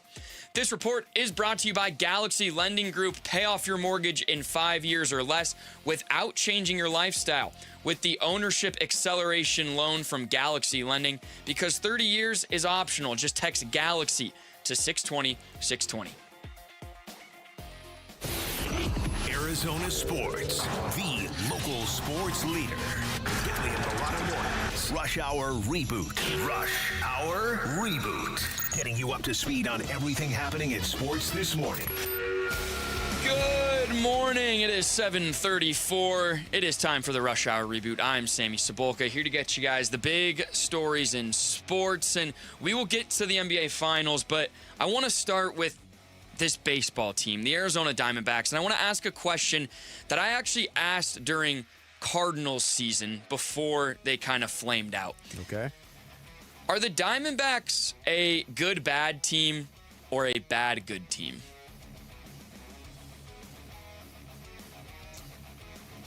I think they're more of a good-bad team. Okay. I than think a bad-good team. I think given the amount of injuries and rookies they're playing, and the fact that they did trim some payroll in the offseason, I think they're actually, I don't want to say overachieving. Yeah, fair. But I think they're doing okay for the talent level and some of the experience on the team, especially when you factor in the injuries. Yeah. I mean, is that fair? No, I think that's fair. I mean, I don't feel necessarily comfortable labeling them either way, because and we've seen it already to this point of the season. There's going to be a lot of peaks and valleys, but feels like that. Everything, it seems like a team where everything's just going to even out. Yeah. Like, their starting pitching was terrible. It was great. Now where is it? In the middle. Now it's bad again. And I think that's probably going to be the trajectory with the win-loss record and at the end of the year, too. I was going to say, that's why you're a 34-32 baseball team. Yeah, I don't want to label them going to be 80 to 83 wins this year. I don't want to label them overachievers, because I think that's too much of a compliment. But I think for what they had going in and what they've had to work with, especially with the injuries to Martinez and Punk and Burns, and all that goes into putting out a lineup out there every day. And Alec Thomas having to be DFA'd. You know, the fact that they're over 500 and they're right there, like in the playoff race, is pretty good. Fair. And so again, Vinny talked about peaks, valleys with this season. They've lost 9 out of their last 12. What's Torrey's move, or Mike Hazen's move right now? Is it to just continue to kind of nose down, get through it, and hope it's all going to even out, or is there something to do? No, I think the natural trend is the evening out. I think if you want to stay in this, you probably have to strike first this year. And that is, if you believe that you can pull out of the mire of mediocrity, go out and make a move before other teams do. I like that. Well, you got if you can find a left-handed bat that can play first base every day for you, that would be good. I think Mike Hazen and Torrey's imminent moves are what do they do with the outfield? Yeah. What do they do with Waldschmidt and Troy and Gurriel and Lawler? How does that all play out? Who goes back down to Reno, if anybody does? And who gets the majority of those at-bats and who gets the majority of those starts to try to put the best 9 out there every day to win a baseball game? Yep. The problem with that is the standings are so bunched up that there's not really any teams that you can say, all right, they're already out of it. Right. even the bad teams this year are better than they've been in the past. Yep. So that makes things a lot more difficult to do. I agree. All right, let's talk about the Arizona Cardinals. 1 day of mini camp. Did you leave the 1 day mini camp with more questions or answers about this team? Questions. By far, questions. Yep. I mean, we'll probably get into it maybe tomorrow, maybe next week when Bick comes back. But from now to training camp, how many of those questions that we still have are going to be lingering when July 22nd rolls around and those players, will Josh Sweat report to training camp? Will Jacoby Brissett have a new contract? Those things have not been taken care of, and those are the questions that I still Will they have. both be there? Will they hold in? Will either guy be on the team? Will one of them be on the team? Yep. Training camp's in 41. They report in 41 days. Just did the math. 41 days away now. 41 days away. All right, the NBA Finals, we've talked a lot about it, and I think last night's game was a tell your kids game, right? How do you think you'll remember last night's game?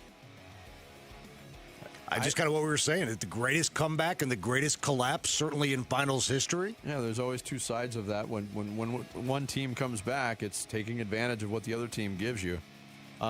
It was the most fun I've had watching a basketball game in a really long time. The middle of the third quarter on, to me, was because it was so gradual. And you could just kind of see the drip becoming more of a flow. It was that was great. It was fantastic. And the fact that it happened to the Spurs. I know. I was about to say that. Tim? Yeah, no, I was going to say, because I was working the show this morning, I took a running play-by-play with all kinds of game notes. I may save the game notes for a long time. Yeah. Yeah, nice. I did the same thing, and at halftime, I'm like, what am I doing? Like, right. Just watch it. Yes. There's going to be no intrigue in the second half of this game because what the Spurs did in the first half of that game was so impressive. They punched first and they just kept punching, and I think they punched themselves out. Vassell and Harper were 7 for 7 from beyond the arc in the first half. Yep. I mean, nobody was missing. 14 threes and a half. Are you kidding me? In a finals game on the road? Yeah. I want to wrap with, Vinny, this is up your alley. This is a sports bar question. Okay. So I was at a sports bar last night with my friends. They had the game on at the sports bar. Did you have to ask for it? No, every TV had it. But wow. this is the dilemma here. One of the TVs was ahead of the others. Just one singular one. So I picked up on it early. So I'm watching the one that's ahead, and there's what felt like a bunch of Knicks fans in a different section of the sports bar, right? So they're behind. And as the game was going on, I felt bad, like, reacting to stuff early. But in the fourth quarter, I couldn't help myself. Am I in the wrong there in reacting to the game before everyone else is seeing it? No, but I could see people probably getting irked with it. Okay. What was the delay like? It was like probably 3 seconds. That happens in here sometimes. That's not a fan problem. That's a sports bar problem. That's sometimes in here, thinking. the TV in this room is different than the TVs out there, or even the TVs out there are different from each other. That's an easy fix for the sports bar, I agree. too. Just one of them was on a different feed or was on a stream. Yeah, get them all together. Instead of a channel. Or gather around the television that's ahead. That's what I was saying. That's what I was thinking. You should not have to keep your mouth shut. I know. Because a bunch of strangers on the other side of the bar are behind you. Right. And eventually, on the TV. 5 minutes left, I gave up really caring. Somebody in that sports bar probably thought you were a fortune teller, though. Yes, someone might have. Should have made some quick bets. Oh, I bet this was in. Oh, bang! Yeah, there it is. But I can't believe Hart's about to miss this layup. Oh, my goodness. So there you guys go on the Thursday edition of the Rush Hour reboot. Thank you, Sam. You were all rebooted. We will continue to talk Diamondbacks baseball. Our weekly visit with the president and CEO, Derek Hall, is next. It's Bickley and Murata Mornings here on Arizona Sports. The local sports leader, Tim Ring, in for Bick. Burns and Gambo, afternoons. Can you imagine going through your whole life and your team doesn't win a championship? Yes, I can. Yes, you can, yeah. Look at who you're talking to. I'm sitting right here, Gambo. Yeah. Can you imagine how tough it would be to root for a team that never wins a No, I can't imagine what that's like. It must suck. Yeah. It must be awful. Sorry. No, I get it. Burns and Gambo, afternoons 2 till 6 on Arizona Sports, the local sports leader. Summer is here. It means Sonoran hot dogs, baseball games, and, of course, those triple-digit temperatures. When Phoenix turns up the heat, keep your home running smoothly with American Home Shield. Hey, it's Vince Marotta, and AHS Home Warranty can help protect your wallet from pricey breakdowns on even your oldest appliances and systems like your AC, plumbing, or fridge. If they can't repair your covered item, they'll replace it. American Home Shield. Don't worry, be warranty. Sign up today at ahs.com. See ahs.com/contracts for coverage details, including limit amounts, fees, limitations, and exclusions. The big box testosterone franchises want to squeeze you in on their schedule. Vital for Men is different. We're Arizona's original men's health clinic, open 5 days a week, Monday through Friday, and we accept most insurance. Personalized care, by men, for men. And right now, your first testosterone test is completely free. Stop settling.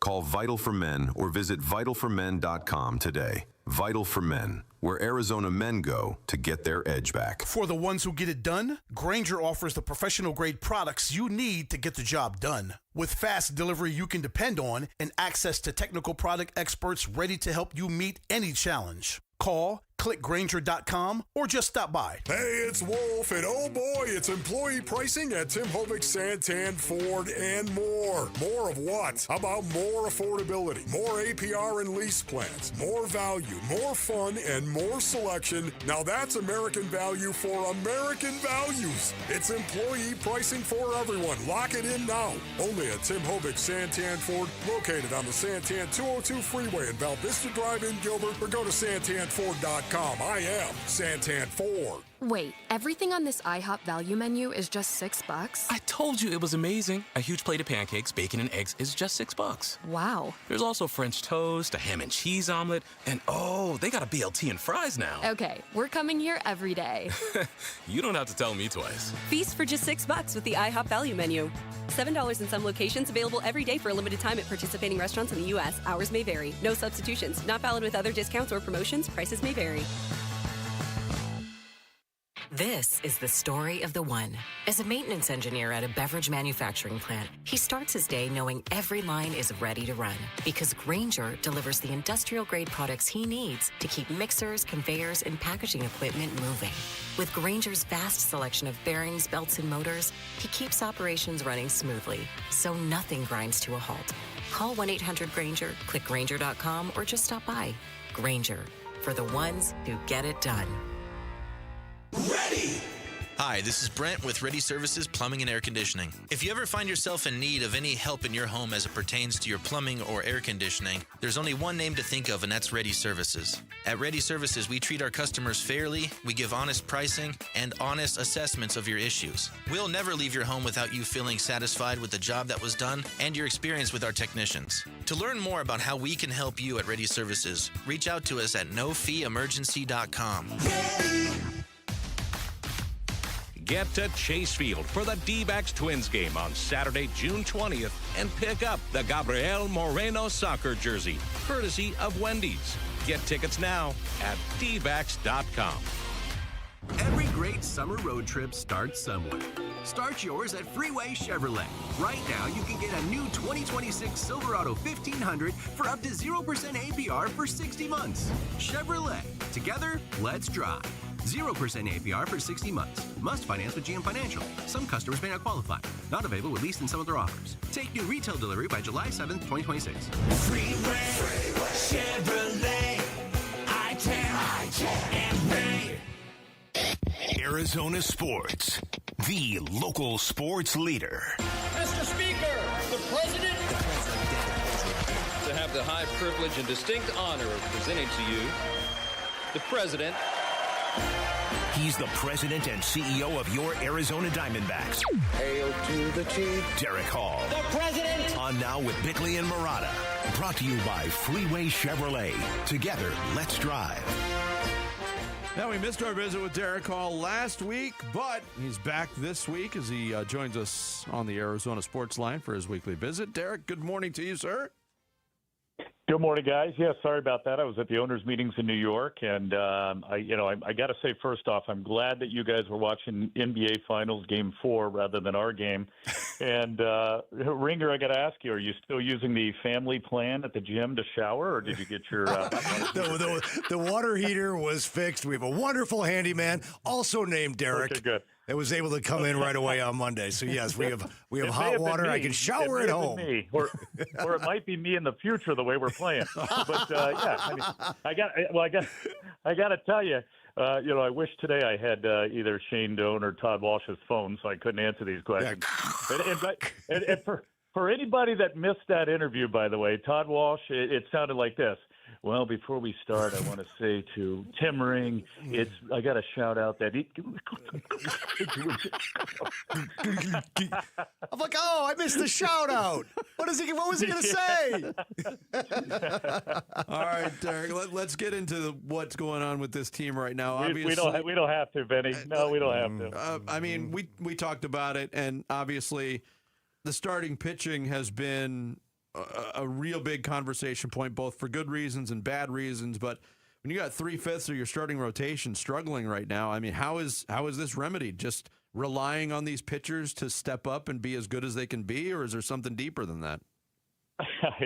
I think we are definitely in a stretch where we're just not performing. We're not executing. Obviously, I mean, losing 9 out of 12 is disgusting. It's unacceptable. I mean, allowing a ball to drop between two outfielders is unacceptable. Giving up 6 runs in the 4th inning is unacceptable. And the staff is capable of pulling off what they did during that stretch of just really good play. So we got to get back to that where we talked about passing the baton and making it contagious. And we've had some good starts, here and there. I mean, you look at what Soroka did the other day, and certainly Ryan Nelson in his last start against the Dodgers was spectacular. And that's the head scratcher when it comes to Nelly is he can go, one game and just dominate, and the next game give up, 6-7 runs in one inning.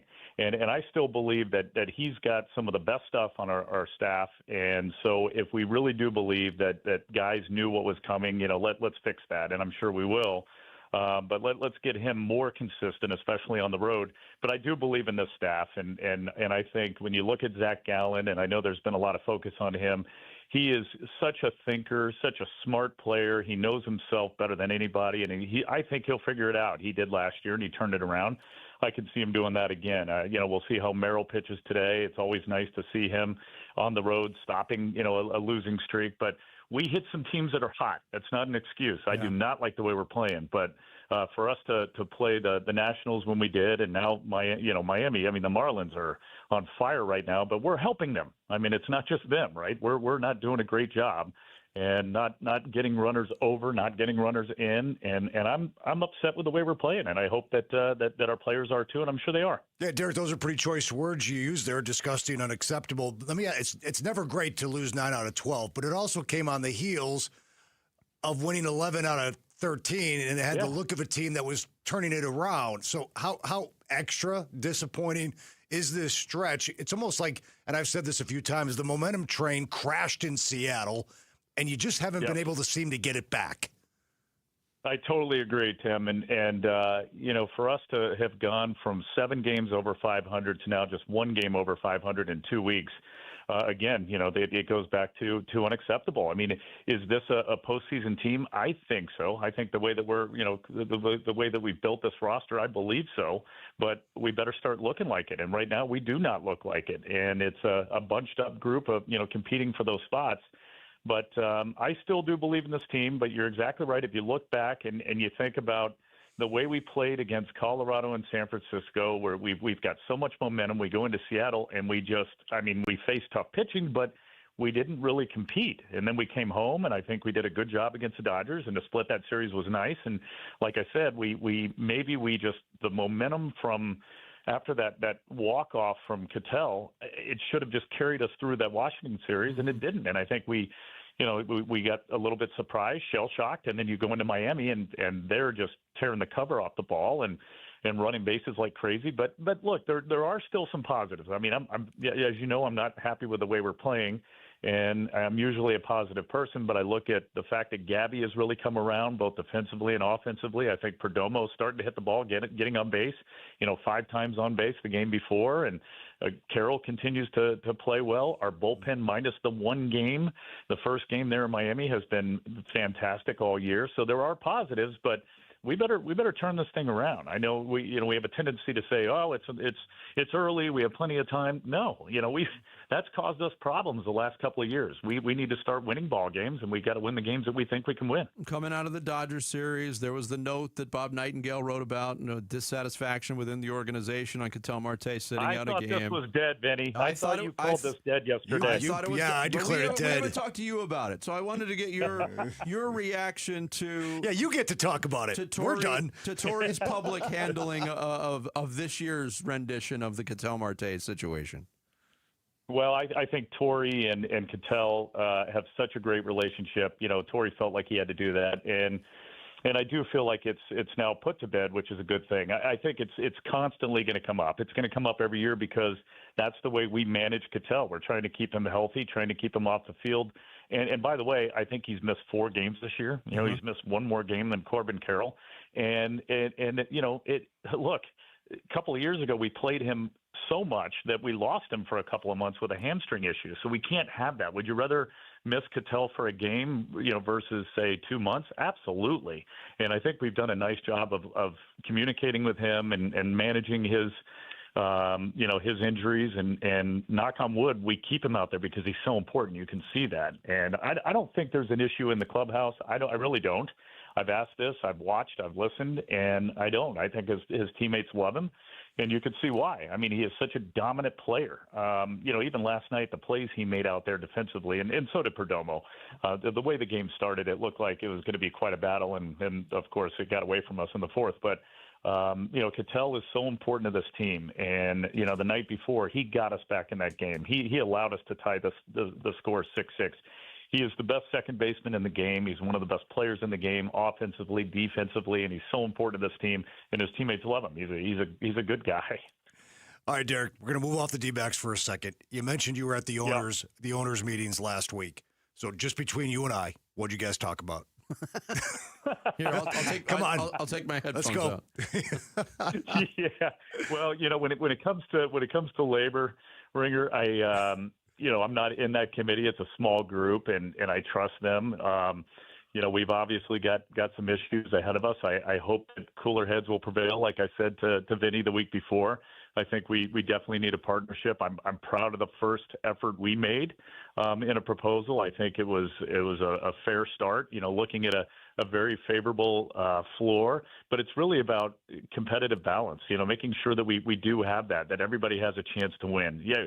Every market wants their team to have a chance to win, and when you look at all the other sports, and when it doesn't matter about market size, if everybody has a chance to get to the postseason and get to that finals, that's all you want. The worst thing is to get to midseason and you're out of it, and fans think, why should I go to the ballpark? We just can't have that. So, but it was business as usual. To answer your question, Tim, at the meetings, and I'm fortunate enough to run the president's group, and so we've got our own agenda, and obviously that was not a area of focus for us, but they were good meetings. Anytime they're in New York, it's tough for me to have my weekly call with you guys because of the time change, but wish I had. Yeah, and real quick, Derek, starting Monday, Angels in town, followed by the Twins.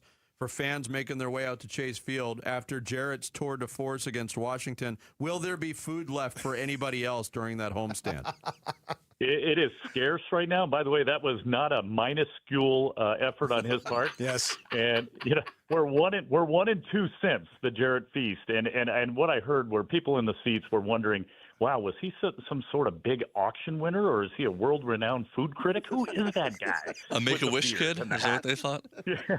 The bucket hat and the bucket of nachos. Who is that guy? No, and you just explain, no, he just begs for free food on the radio. That's all. Dreams can come true, kids. And the greatest thing was, Jackie the Jet, I asked him not to come in Nationals gear, and he wore a D-backs hat and D-backs shirt and got food all over that shirt. I was just proud to have him in the seats representing the D-backs. Derek Hall, he waved to us from his box, like I said, like the Pope, like like Eva Perón up there waving. But it But it was very cool. But my dad was very, very proud to show off that he was wearing all D-back stuff. He wanted you to make sure you saw that. I saw it. He took his hat off and pointed at it to me, and that was great. But look, I will say this: we're 1-2, like I said. However, you got us over the hump. We won that game. That was a critical game. The one is the game I was at. Yeah. So maybe we call the Jared fees just a win, and we do it again the next time you're here. But you come here once every 3 years, and we can afford to do what we did. Derek, we'll talk to you next week. Derek. Thanks for the time. You got it, guys. Thank you. Appreciate it. Derek Hall, President and CEO of the Arizona Diamondbacks, joins us weekly here on Bickley and Murata Mornings. Coming up next, sometimes in life, you have to practice before you can practice.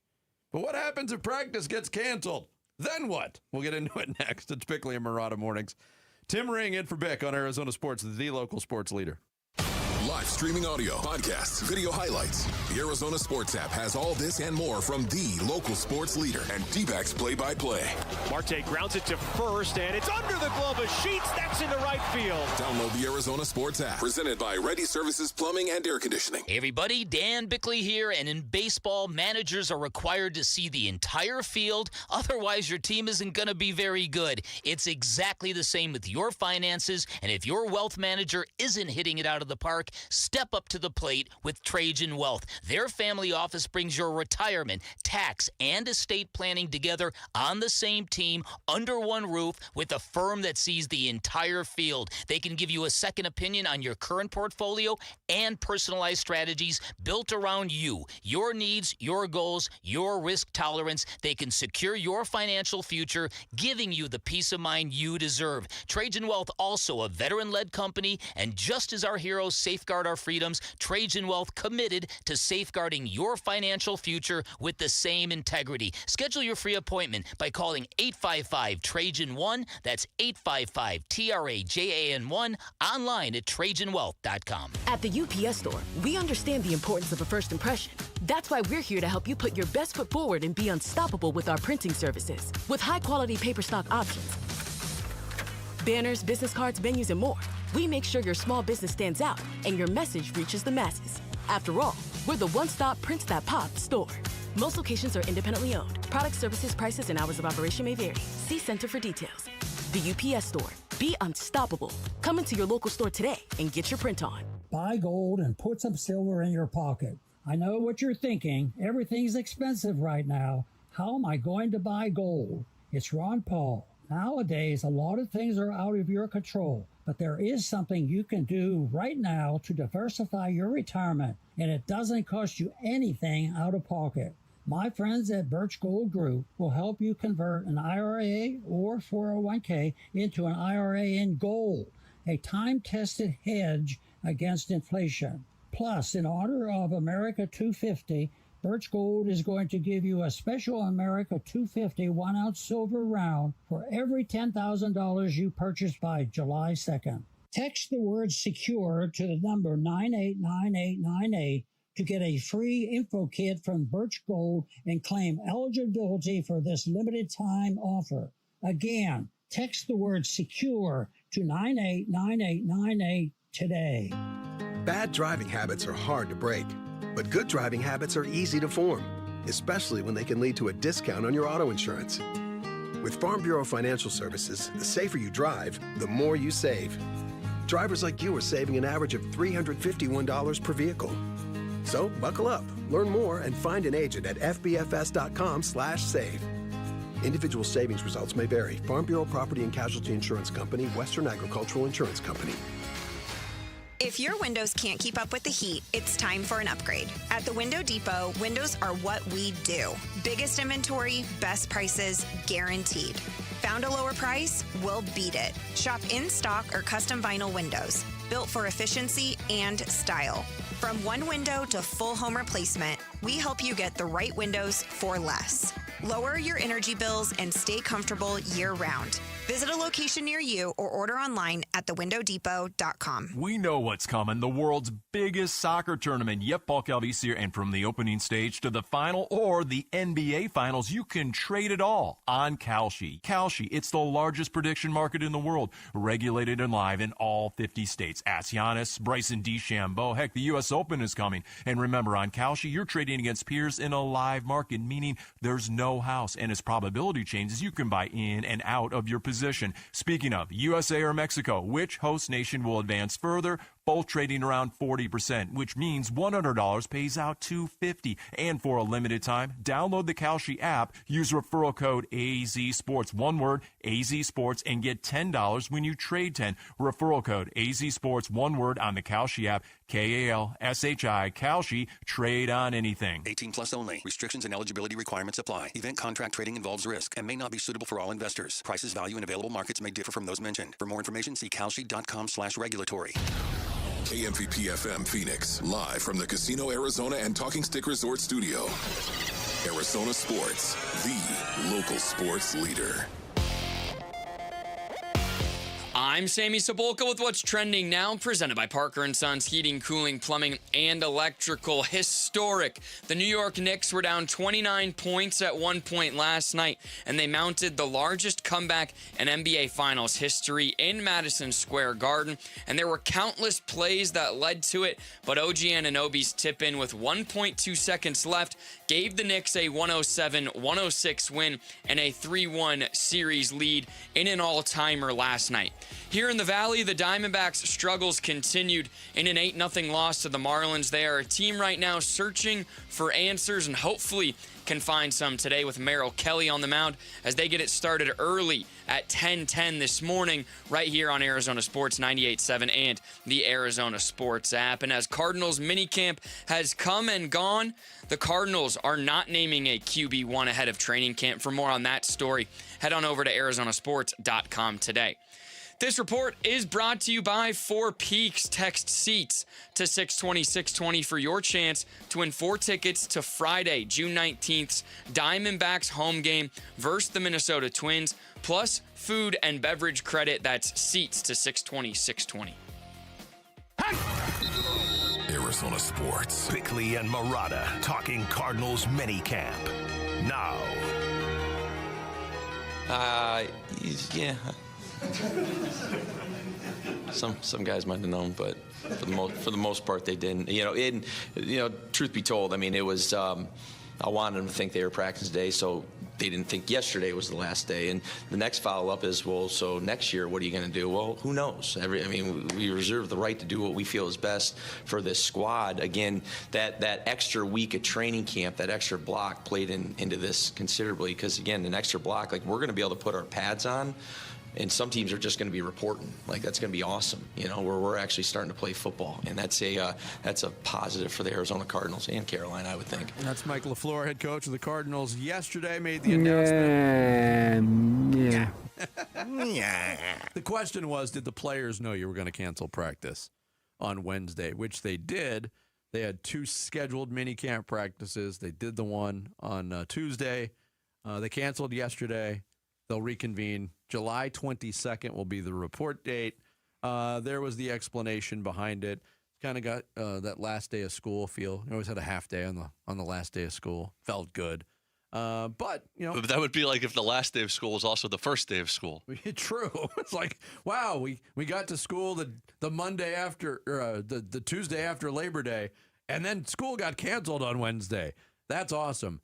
A lot of things were talked about yesterday, and he mentioned, hey, we're getting an extra week of training camp because we are one of the Hall of Fame game teams, and Carolina mentioned them too. Yeah, they report to training camp, Vinny, in 41 days. 41 days. It's right around the corner. There's still a lot of questions. Jared kind of pointed that out. Sammy pointed it out earlier. Questions and answers. Do we have more of which one? I still think there's more questions. And one of those questions that everybody wants to know with the Jacoby Brissett hold in and desire for a new contract, Who is QB1? LaFleur was asked that very question again yesterday. Not really concerned about QB1 right now. Concerned about these guys all reporting on July 22nd. Really more concerned about the next 40 days and what these guys are doing to, continue. Like, you can't take steps backwards. That's not the quarterback. That's all these guys. So literally my only focus right now is that. We don't play again until September. It is June, whatever it is right now, 10th or whatnot. So not worried about that right now. Yeah, so when would he like to be able to name a starting quarterback? Yeah, it would be too early right now because we'll let this thing play out and figure out who the best 22 that we're going to put out there, plus a specialist, to give ourselves the best chance to win on Sundays. A lot of coach speak, not a negative. It's expected at this point. Let me jump in, though, real quick. No matter what he said there, he's obviously concerned about the starting quarterback situation. How could you not be? I mean, he's just deflecting it there through the media. Yes. I mean, the Cardinals have already leaked through the media that Jacoby Brissett will be the starter. May have hurt them in the leverage of this whole entire saga. But Mike LaFleur, and let me say this. This guy, as a young head coach, first time, like literally young, 39, first maiden voyage, he's had to answer a lot of tough questions out of the gate. The day he was hired, you had guys like me and you saying, what are you going to do with Kyler Murray? I mean, so that's how it began. And these questions now become incredibly difficult. And what's going on with Josh Sweat? How was that handled? How was it handled the other day after he didn't go through the practices? So Mike LaFleur, I mean, he's getting, how about a baptism by fire in terms of how to handle tough questions. Yeah, and a lot of the tough questions have to do with the quarterback position. When they're general in nature, like, hey, who's QB1? When would you like to name them? There's a little bit of, elaboration on those subjects. When it becomes specifically about Jacoby Brissett, the answers get a lot shorter. Question yesterday.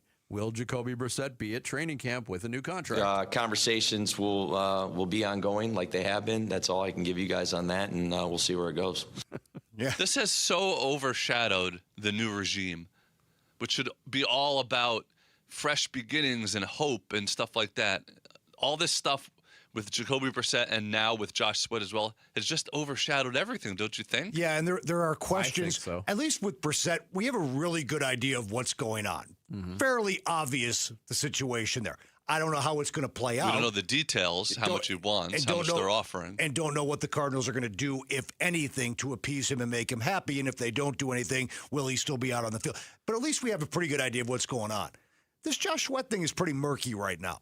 And I'm not sure I buy exactly what was coming out of the organization after day one of minicamp when he wasn't out there on the practice field. Yeah. That may very well be true, and that's why we wanted to see if Sweat would be out there on day two, and we didn't get that opportunity, which just makes the questions linger and makes it even more murkier as we go forward. Yeah, but like you said earlier in the week, Tim, was there reason to question Mike LaFleur's explanation of the Josh Sweat thing? Well, if he could practice, he would practice. Well, he could practice. He's been working out on his own. He looks great. Everything's good. But he didn't practice. So why didn't he practice? Oh, there's not an injury involved. Josh Sweat could have said, hey, it's all good. Like, there's nothing here. But we know professional athletes, regardless of whether or not there is something behind the scenes, they love to be vague. Vagueness is like currency now for professional athletes. Well, I brought that up last week, and like Josh Sweat, especially with social media now, he's got the ability to make a statement anytime he wants without leaving his couch to kind of quell this thing, settle it down, let everybody know exactly what he's thinking. And he's not, outside of responding to one fan, I think on Instagram, that, hey, I do my own thing in the offseason, he's really been relatively quiet about it. Obviously, the Cardinals weren't going to make him available to speak to the media this week. No. So it's just the questions linger. They remain. Yeah, and these questions, on that front especially, we might in the next 41 days get some sort of clarification on Jacoby Brissett. Because, again, it's out there. We know it. 41 days from now, July 22nd, we're probably going to be firing up the Josh Sweat question again. Is he going to be in attendance? What's happening? When Ian Rappaport reported last week that Josh Sweat will not be traded, I thought there was some finality to the situation. Like, okay, the Cardinals, clearly somebody within the organization told Ian Rappaport that, yes. Right? That doesn't necessarily appease the player, though. When training camp starts... No, it does not. But, I mean, at some point you're under contract. We're not going to trade you. I mean, we're going to really let this thing get that ugly. Yeah. When training camp starts, can they do a hold-in? Can they show up and not do anything? Or is it... Sure. If you show up, you can't do that kind of stuff anymore. You can hold in. Yeah, but that's usually for contract disputes. Like, I want more money. We don't know. Right. We don't know anything. And then they say something like he dropped a weight on his toe and he can't practice. Believe that's been uttered in the past. My pinky toe. Well, crossed it off the list then. Okay. All right, we can't use that one. All right, what do you guys got? What excuse-wise? What are you going to run with? Big hangnail. Hurt his hand answering a phone. That one's been used. He's got a boop boop. You weren't here for the Thomas Jones thing, were you? I was not. Nah, that was a famous one. Hurt his hand answering the phone. My light luck. You want to get out of anything? 2 words, my friends. Explosive diarrhea. No, there will be no follow-up No follow-up questions. Nobody wants Nobody more begging you to details. stay. Nope. Coming up next, we will have more on a classic Game 4 of the NBA Finals last night at MSG. The Knicks come all the way back, and they lead at 3-1. It's Bickley and Murata Mornings. Tim Ring in for Bick all week long on Arizona Sports, the local sports leader. Burns and Gambo, afternoons. Troy Lavello joining us here on the Burns and Gambo Show. You got to go to Mike and say, Mike, I need a bat. You're bringing a knife to a gunfight in some of these situations. I kind of feel bad for you, but I think that's the one thing you guys are lacking. Like, you guys need somebody with some pop off that bench. You don't have it right now. Hang on 1 second. Mike, I need a bat. Mike, Gambo. yeah. Gambo just said it, okay? What, is he there? Right. Is he there? Well, he just walked out. Burns and Gambo, afternoons 2 till 6 on Arizona Sports, the local sports leader.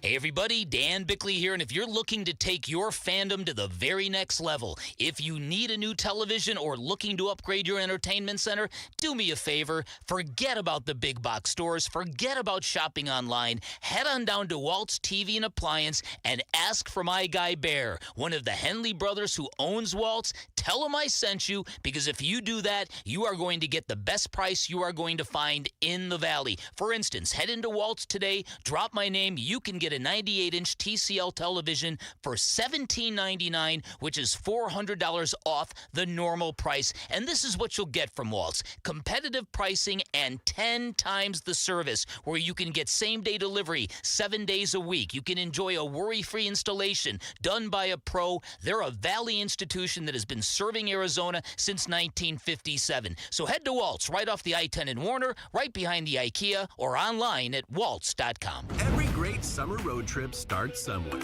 Start yours at Freeway Chevrolet.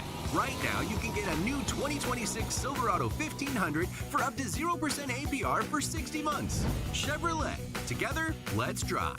0% APR for 60 months. Must finance with GM Financial. Some customers may not qualify. Not available with lease and some other offers. Take new retail delivery by July 7th, 2026. Freeway Chevrolet. I-10 and Ray. Hey, we've said it, and now Ranking Arizona confirms it. America Roofing #1, ranked #1, the top roofing contractor 2026. Yep, what an honor for Jake, Josh, Tracy, and 500 employees statewide, because home or business, repair or replace, and we've had America Roofing do both at Costa Galvisi. Book the best at AmericaRoofingCo.com. Ranking Arizona's #1 roofing company. Even better, get a free inspection and save 12% at AmericaRoofingCo.com. This June 13th, boxing's pound-for-pound superstar steps into a new division with history on the line. Jesse "Ban" Rodriguez moves up in weight to hunt another world title against dangerous champion Antonio Vargas. Live at Desert Diamond Arena for the WBA World Bantamweight Championship. Fast hands, big power, one massive night of championship boxing. Saturday, June 13th in Glendale, Arizona at the Desert Diamond Arena. Final tickets are on sale now at Ticketmaster.com. Don't miss Jesse "Ban" Rodriguez chasing greatness at the Desert Diamond Arena. I'm Dan Morgan of Morgan & Morgan. Last year, millions of people called us for representation. Why? Because trust grows when you win. And we've won a lot. Over $30 billion and counting. When you call America's largest injury law firm, you're calling a family. You're calling an army, our army. You're calling somebody who will fight for you. Injured? Let our family fight for your family. Morgan & Morgan, forthepeople.com. Morgan & Morgan, forthepeople.com. Arizona lawyer will handle Arizona cases. Prior results do not guarantee a similar outcome. We're chatting with our guest, always safety first, 811 Megaphone Man. Call 811 before you dig. You never stray from your mission of letting homeowners, landscapers, and excavators know you should always call 811 before you dig. Call 811. Call for both small and big jobs. And 2 working days in advance? 811. Any parting words? And I'm guessing they will be. Call 811 before you dig. Brought to you by Southwest Gas. 811. Temperatures are rising, and so are AC costs. But Collins Comfort Masters can help you stay cool without breaking the bank. Get a new high-efficiency Lennox AC system installed for as low as $99 a month. Serious comfort at a seriously cool price. Collins Comfort Masters has served the Valley for over 40 years. Call 480-NO-WORRY or visit collinscomfort.com to schedule today. Collins Comfort Masters, your no-worry solution for air conditioning, plumbing, electrical, and water filtration.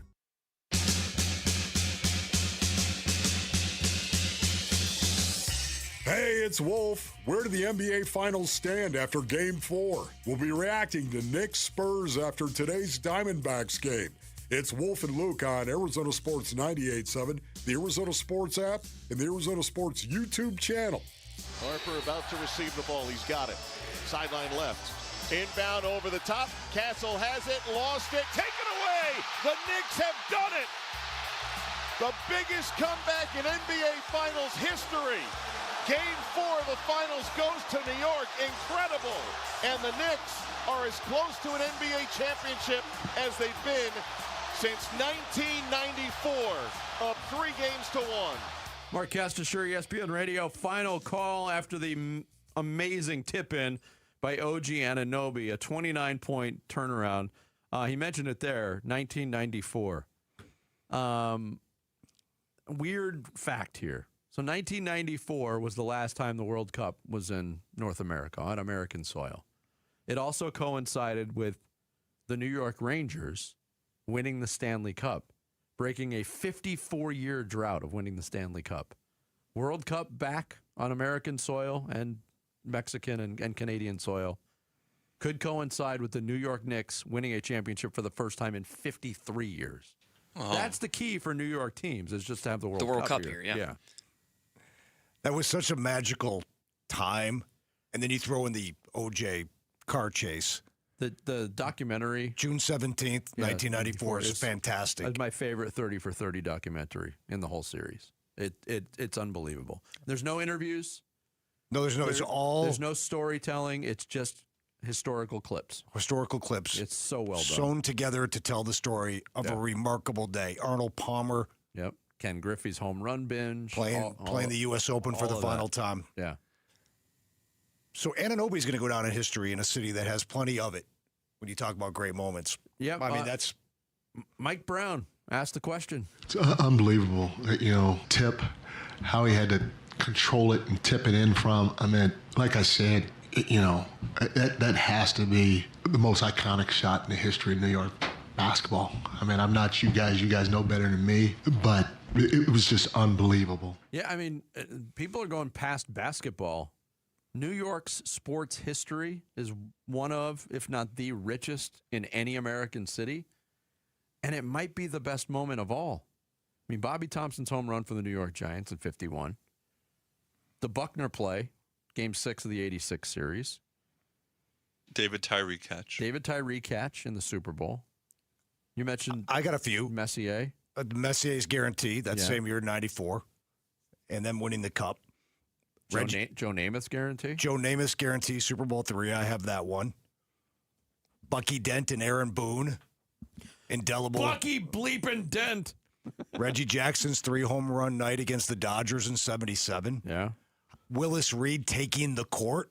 People still talk about that today. The guy played like 2 minutes, scored 4 points. Yeah. But him walking out on the court, a little bit before my time, but clearly that resonated big time in real time. Today, he would have been listed out with soreness. Right. Again, I mentioned this earlier. The Knicks still have to win because Derek Jeter's home run against the D-backs, Mr. November, is not one of the greatest It's moments. lost in history because they didn't wind up series. winning that series.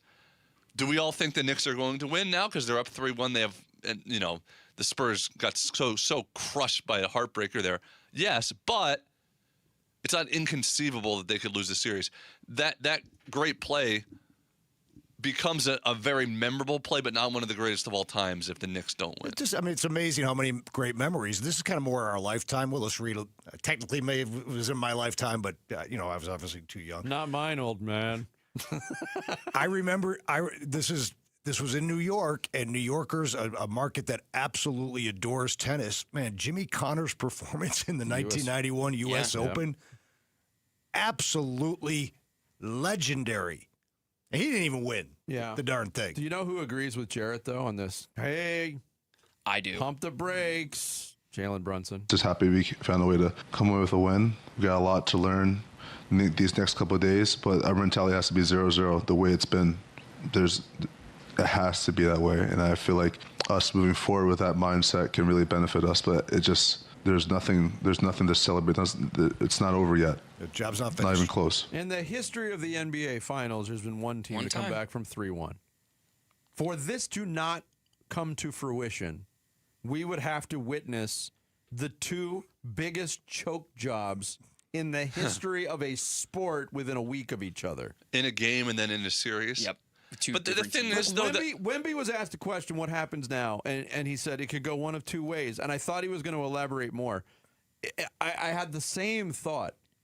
Either the Spurs are going to win Game 5 on their home floor and delay the inevitable, or Game 5 is going to be an unmitigated disaster for that organization. I don't think there's any in between. You still think that if they win Game 5, it's inevitable? It's over. It's over. Yeah. See, do you not look at this series and say these are two really even teams? They are, but we've talked about it. You don't come back from that last night. Way into one corner was the psychological edge. True, I agree with you, but on the other hand, doubt is creeping through that locker room right now. They couldn't hold a 29-point lead. And they're devastated. We talked about that, like, they're very even. The Diamondbacks Yankees World Series, to go back to that again, could there have been any more gut punches than losing back-to-back games? The Byung-Young Kim go down in history forever. The D-backs were able to cut off that momentum and win that series. Look, baseball is different than basketball. I agree. It is, but the scenario is also different. I mean, the Diamondbacks didn't blow a 13-run lead to the Yankees. They were coming home for Games 6 and 7 on their home field. If that was the case, I would be saying what you're saying. I just think the psychological toll, the doubt that is creeping in, especially, I mean, Wemby has been lauded. Yes, thank you. Prematurely in this series and in this postseason, but and I'm glad he's getting raked over the coals because he deserves it. You can't have it both ways. You can't put him on a pedestal and then protect him when he fails in miserable fashion, which he did last night. He sucked in the second half of that game. 3 for 14. That photo of him talking trash in the first half is now infamous. That's the other thing, is he's making it worse on himself by trying to, like, weirdly portray this villain. It's turned a lot of people off, and I'll raise my hand too. I don't like what I've seen from Wemby in this series, quite honestly. And if the NBA had any guts at all and did the right thing after Game 3, he wouldn't even be on the court in Game 5. Think about that. Or he wouldn't have done what he did last night to get the Or they would have flagrant. wussed out and not called that a flagrant. Yes, that's what would have happened. Which it was. Did any of you guys have the thought when OG tipped it in? We had this conversation yesterday. Had Stern been the commissioner and OG's not on the floor? Yeah, OG's not on the floor, right? Left the bench. That's the other thing. That? Yeah, we talked about that yesterday. He shouldn't, I mean... Letter of the law. Because there's also not only the tip-in, He was the block shot on Fox. Yes. The block shot on Fox, and look at the box score. Oh, yeah. Only him and Brunson scored with any regularity. We're going to get into it again at 8:45, but that's another one of the amazing factors in this game. is that the Knicks came all the way back basically on 2.5 players. I'll throw Alvarado in there. Yes, please do. Towns had big shots down the stretch, but with about 7 minutes to go in the fourth quarter, he had taken 3 shots. Coming up next, we'll talk some Cardinals football. Minicamp is in the rear view. Training camp is up next, and we'll talk about it with Tyler Boom Boom Drake, our insider for Arizona Sports. It's Bickley and Murata Mornings with Tim Ring in for Bick on Arizona Sports, the local sports leader. Wolf and Luke, middays 10 to 2. Jordan Alvarez to the Diamondbacks. Arizona sends Ryan Waldschmidt, Payson Cunningham, Daniel Egan, and Cole Drake to Houston. I don't know. So would you do it? Would you do it as it's proposed? I think I would, honestly. I like Waldschmidt a lot. I'm not going to pretend to have this attachment to the way Payson Cunningham and Daniel Egan play baseball because they're in the minors. I wouldn't do it for a rental. I wouldn't do that for most players. Jordan Alvarez he's like one of the best hitters in baseball every year. He just doesn't get talked about as much as like a Shohei or Aaron Judge or whatever. And you've got him for a couple more years. Wolf and Luke, middays 10 to 2 on Arizona Sports, the local sports leader. Hey everybody, Dan Bickley here, and the Life Changer loan does exactly what it says it does. It changes lives, allowing people to pay off their homes in years, not decades, and it saves their clients hundreds of thousands of dollars in interest. But there's another element that comes in really handy, because when life throws you a curveball, Life Changer loan helps you knock it out of the park. And that's because Life Changer loan clients get to keep 24/7 access to their equity, and there is no monthly minimum payment. That means you have the freedom, the flexibility, and more importantly, the control when it comes to your mortgage. When times are good, you can pay down and pay off quickly. In fact, 5 years is the average length of time a Life Changer loan client pays off their home. And should financial instability arise, you can manage those scenarios much easier because you have that access to your equity. And like they say, it's not magic, it's just math. Find out more by calling 480-504-0844, online at lifechangerloan.com. Have you noticed all of a sudden there's a bunch of lawyers saying they're going to fight for you? Yeah, until you read the fine print below them. Hi, I'm Mark Breyer. And I'm Alexis Breyer. We're the husband and wife law team. If you look closely at that fine print, you'll see not an attorney in this state or not a law firm. You never trust your future in the hands of someone other than a serious, experienced trial lawyer. And you definitely can't trust someone who won't even tell you who they are. Do your research after a serious injury. Call the husband and wife law team first. 2 different companies can install exactly the same air conditioner, and it will perform entirely differently in your home. If not installed correctly, that system will break down often and die an agonizingly expensive death. At Gettle, we install air conditioners the right way, not the easy way. From measuring and adjusting the static pressure in the ducts to cleaning out the pre-existing copper lines, because it doesn't make any sense to install a new heart without cleaning out the arteries. Gettle, Goettl, will keep you cool, but it's hard to spell. Hi, I'm Dustin, your friend and jeweler at Shane Company. As a diamond sourcing expert, I'll tell you just how differently we source our diamonds so your engagement ring can be the most beautiful. We work directly with our diamond partners who reserve the best stones just for us. We handpick and inspect each diamond, then negotiate the best price. At Shane Company, we believe this is the only way to properly buy a diamond, because a friend goes the extra mile to make sure you get your dream diamond at your dream price. Visit us in store or at shaneco.com. Shane Company, your friend and jeweler. Have you heard about Global Credit Union? Hey, everybody, it's Dave Burns. They're helping Arizonans keep more of their money. Last year, members saved over $194 million through better rates and lower fees. Perks include early payday, access to your paycheck up to 3 days early, and 24/7 U.S.-based support whenever you need it. Join at globalcu.org or visit one of their 9 Phoenix area branches. I'm a member, and you will feel the difference right away. Global Credit Union. Better rates, fewer fees, real savings. Hey, Phoenix, let's huddle up and talk about your smile. If your teeth hurt, you're missing teeth, or you're tired of fumbling with dentures, it's time to get your life back. I did, and it was a game changer.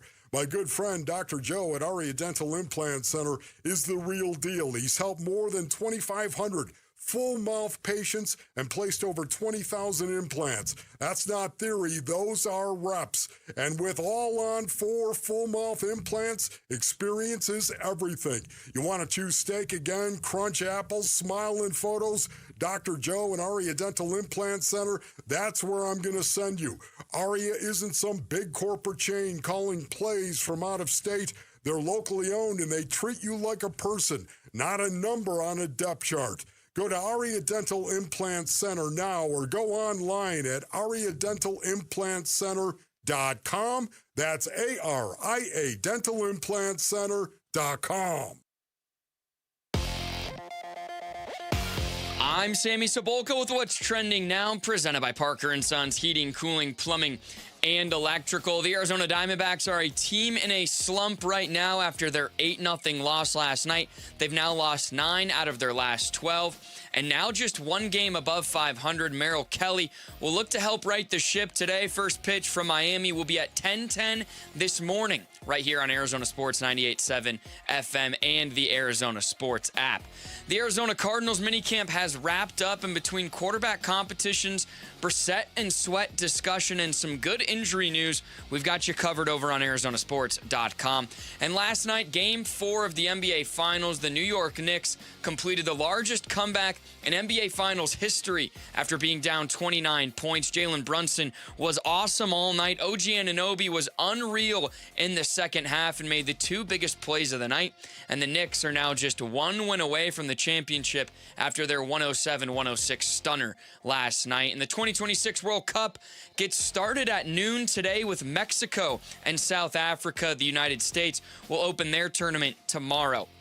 This report is brought to you by Western Governors University. Thinking about a career in AI at WGU, you'll learn how to use AI to make a real difference. Your next chapter starts now. Visit wgu.edu and enroll today. Arizona Sports. Bickley and Murata talking Cardinals minicamp. Now. Gotta get that. Yeah, so it's the last day for us as a 90. Our rookies are still here. Rookies don't have rules for the most part. And it's actually toned down. It used to, they really didn't have rules. It was great. But so no, we'll let these guys out here in a little bit. Rookies will be here Thursday, Friday. Coaches will be with them tomorrow. And then Friday, they'll just be with the strength staff. And then next week, the rookies will be here with the strength staff and doing some of their success program and stuff like that. My God. That's Tyler Drake's music. Mike LaFleur talking about the plan for the next few days. Entrance music. Tyler Drake. Canceling minicamp day 2 yesterday for the veterans. Rookie still hanging around here to talk about it with us. Our Cardinals insider, Tyler Boom Boom Drake. 4-3. He wasn't scheduled. He just happened to be walking by. Yeah. Sat down. Jared's like, oh, I should book a guest. Said boom, boom, yeah, get in right, here. right. Oh, Jared, hey, he's here? Jared, how did you land Tyler Drake? What a coup. He stuck his head out the studio door and said, Tyler, can you come in? Tyler Drake is in studio with us here at the Casino Arizona and Talking Stick Resort Studios. Thanks for doing this. Yeah, no as problem. always. Yeah.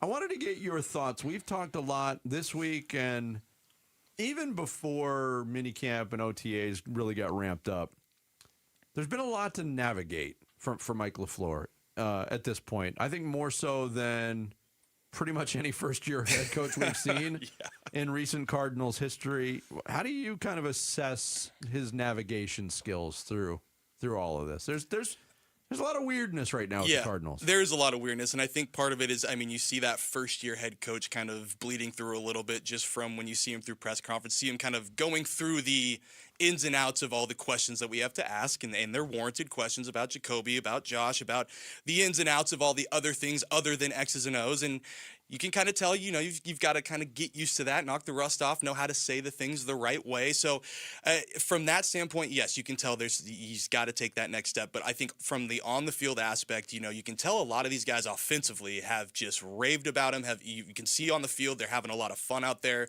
learning new things. Trey McBride spoke very highly of him. Paris Johnson has spoke about the philosophy that he's bringing aboard there. So, for me, I think through OTAs and minicamp was a lot about looking at what the offense is doing and how they're kind of molding things and how they're going about everything. So on that standpoint, you can tell that he's really got at least a handle on what he wants to present out there. And even defensively, you're seeing guys like, it's cool having an offensive-minded coach because we're kind of seeing different things. We're going through different things. We're thinking a little bit differently. So that side of things, I do like that kind of the addition of being able to kind of be that versatile head coach more than just sticking to one side of the football field. Tyler, just one question on this. Your take, I'm going to leave it to you very open-ended. Your take on their decision to cancel practice yesterday. Yeah, I obviously Mike LaFleur had 4 distinct reasons. One, they got a lot of work in. Two, injuries were not a thing. They didn't want to get any kind of additional injuries on that side of the point. Three, he doesn't like having that practice just because you can't really teach the guys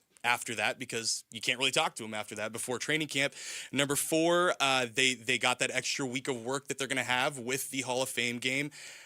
There is that fifth option, though, that was not brought up, but it's something that I think a lot of people thought of, is they just didn't want to have to talk about Josh Sweat and Jacoby Brissett not doing anything on the field. I think that really is part of it, is why continue to have that conversation when you can just say, hey, we're done here. And yes, those other reasons are valid, but I do think there's a part of it where it's like, hey, let's just avoid this if we can.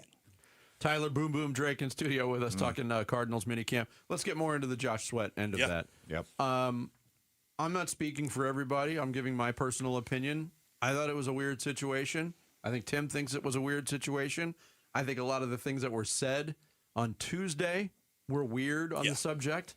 Didn't make a lot of sense. And again, that's something that Mike LaFleur, as a first-year head coach, is being thrown into the deep end and having to navigate through. But what do you make of this situation as a whole right now? Yeah. I mean, to me, if you're giving the go-ahead, and even though they said Josh Sweat's absence from the voluntary portion of the workouts was not excused, he does his own thing, this is how he operates. Isn't part of the agreement be ready to go when you get here? Yeah, that was in that, and I think that's from that original question we were talking about earlier about kind of the first-year head coach. What he said on Tuesday really raised some eyebrows for me, just because, hey, Josh Sweat's here. He's not even stretching. I mean, Jacoby Brissett is at least stretching. Everybody wants to talk about Jacoby Brissett. He was out there stretching at least for the beginning part. Josh Sweat was not. And yes, obviously he's got that off-season program on his own. But the thing is, if you really were doing your off-season program on your own, why wouldn't you be ready to at least take some kind of part in minicamp? Mm-hmm. So that's the thing that really sticks out to me, is like, if he could, he would, is what Mike LaFleur said about him practicing. And it's about easing him into things, getting him ready. And I mean, the defense hasn't changed much. You've got the defensive coordinator still there. And yes, it's minicamp. Like, that part really stood out to me, of like, if this guy really was where he was at from an off-season standpoint, there should have been a little bit more done on the field, in my opinion. So what really is going on there? Well, maybe he stretches at home. The good news coming out. It's always a good idea. Right. He's in the parking lot stretching. I love the Garrett Williams news. Yeah, great. If it in fact holds true and he is ready to go and he has got a shot to play right away. Some of the other guys are going to be back for training camp, maybe not at the onset, day one, especially with the early start, but they will be back for training camp. But this Garrett Williams news is big. I mean, you rupture your Achilles on December 21st and you can make it back for week one. Yeah. The impact of that early return on this secondary. Yeah, I mean, it could be huge. I think yesterday we were talking about, I heard you guys talking with Sean Murphy-Bunting about kind of him taking that next step, and then you hear Garrett Williams is this much ahead of schedule, and the fact that he for sure has a chance to play week one is just astronomically positive sign for this team, because we talk about Will Johnson being CB1, potentially being CB1. It's Garrett Williams right now. I mean, he's the nickel. He does the dirty work. He does, there is so much on this guy's plate to really make this defense what it is. So getting him back in any kind of form would be massively, massively, massively huge for Nick Rawls and this defense moving forward, because like I said, he could play inside, he could play outside. The guy brings it day in and day out. So, I mean, huge. That was one of the biggest pieces of news that we got out of minicamp this week. Eliminating the questions about Brissett and Josh Sweat, what is your biggest question now as we're 41 days away from training camp starting? I think is, how is this running back situation gonna pan out? Because when you look at it, there's a lot of bodies in there. And yes, injuries could happen in training camp. But if that's not the case, who's getting off this team? Because they've got to make some moves there. If you've got a guy like James Conner, you got a guy like Trey Benson, who you might be able to get something for still, you got to look at that, because to be honest, it looks like it's Jeremiah Love and Tyler Algier moving forward. Like that just feels like what it's trending towards. You have Jeremiah Love being that main guy. You have Tyler Algier come and spell him a little bit. That's just what it looks like for me. And then I look at defensive line, because you've got Caleb Proctor, torn meniscus, who knows when he's coming back. Walter Nolan could be back by training camp. He's still working his way back. Like, who's going to fill the void with Calais Campbell gone? Mm-hmm. That's the big one right there. Tyler, who do you think has more trade value, Benson or Connor? On one hand, you have the youth of Benson and an upside and maybe some more longevity. Mm-hmm. On the other hand, you have a proven warrior and locker room leader and yard gobbler like James Conner? Yeah. It's an interesting question. I don't know the answer. It really is interesting because you look on it and it's like if a contender is missing a running back, I feel like James Conner would be an automatic. You go get that guy and you can go forward and you can get to the playoffs. You can be something nasty if he's up to where he's at health wise. Trey Benson, that's one where if your running back room looks bleak for the next couple of years, that might be a reclamation project almost of potentially getting him in for the long-term haul. But it really kind of depends on what team comes calling, because if you can get a contender to give you something a little more, they're one piece away from really getting their backfield set. That seems like it could be more value right now. It's interesting because my instincts would be James Conner. Like, I want the proven thing, but yet there were reports trickling out of Green Bay that maybe Benson was the apple of their eye, not Conner, if they were going to make a deal. So it's kind of an interesting dilemma. And who's in Green Bay? Jonathan Gannon. Somebody's going to have, if anybody's going to have some extra knowledge on either of those guys, it's going to be him. Very true. Boom, boom. Great stuff. Boom, boom, Thanks, boom. guys. You want to take the next 41 days off? I wish. It's not the way it works. We appreciate you coming in studio. Thanks, man. Appreciate it. Tyler Drake, read his stuff on ArizonaSports.com and, of course, the Cardinals Corner podcast. He does a great job covering the team for us. Coming up next, more on an epic Game 4 of the NBA Finals. Knicks up 3-1. Can they finish it off? We'll get into all of it next. Bickley and Murata Mornings. Arizona Sports, the local sports leader.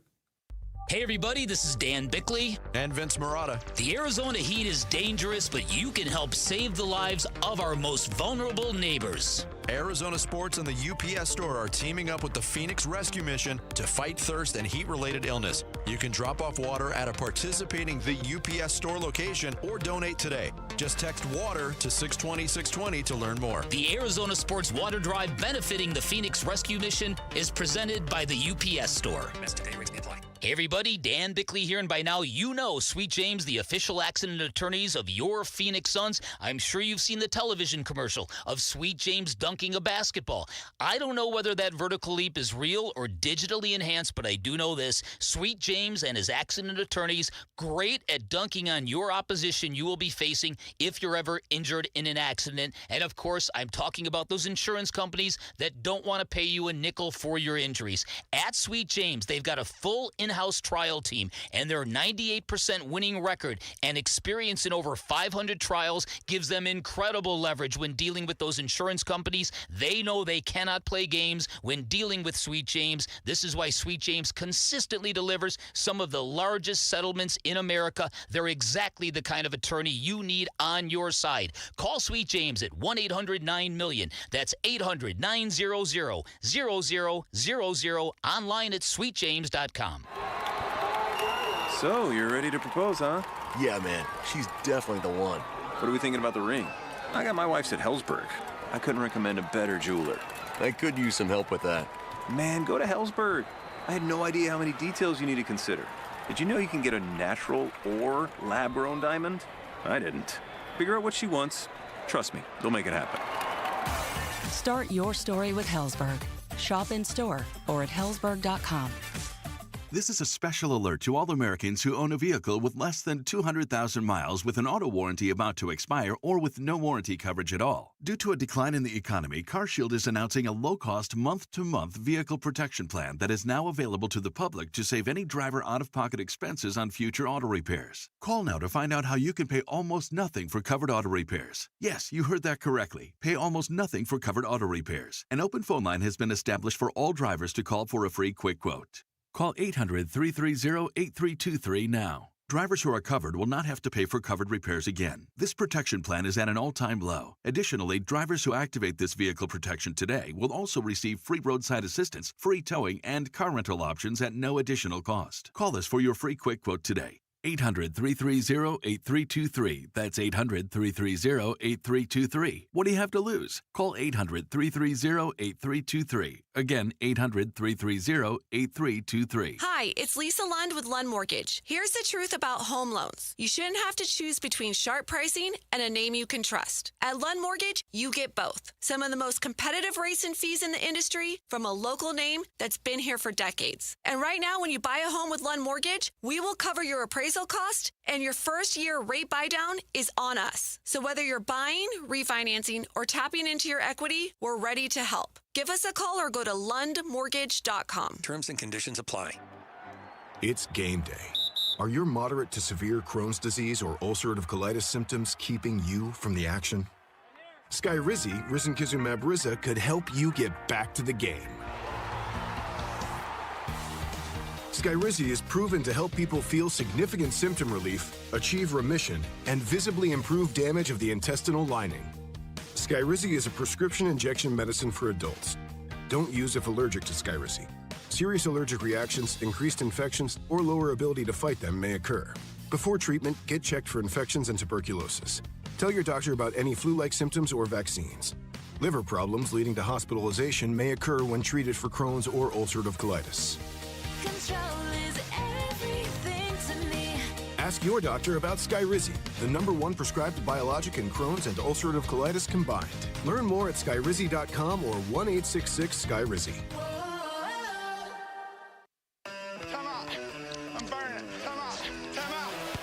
Arizona Sports. Floor Burns with Bickley and Murata. It's the dumbest stretch of basketball at a championship level I've ever seen. The dumbest. One three-point shot after another three-point shot. Possession after possession after possession. They were 3 for 17 on threes in the second half after going 14 for 26. I understand the heat check early in the third, but then you get in a game, you're in a war, and you continue to do something you're failing at. You know what? They could have done the basketball equivalent of taking a knee and run the clock out and won this game. Yeah. Instead, with more than 10 seconds, double-digit time on the shot clock, they're hoisting threes. Wembanyama is hoisting threes. It was. I mean, it's the biggest choke I have seen in any sport at the championship level. And we're not that far removed from 28-3, by the way. That's Michael Wilbon of ESPN. 28-3 in the Super Bowl is going to be tough to beat for a choke job. At least that game went to overtime. I mean, he's exactly right. You and I think, had a similar text conversation right in the immediate aftermath of the game. Like, I cannot believe that the Spurs, possession after possession after possession, kept chucking up threes. They did it 8 straight possessions. I think they thought they had that game won. I gave the boxing analogy. It's like you're way ahead in points, but you're still swinging for the knockout when you don't need to. And it cost them dearly. But, I mean, I'm not disagreeing with Wilbon. I'm not disagreeing with Charles Barkley, who had a similar take dumbest on Inside the NBA. In the history of civilization. That's the dumbest basketball I ever saw.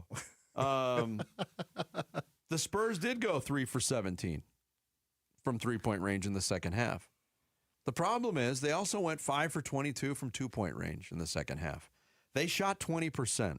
This was a meltdown of epic proportions where nothing...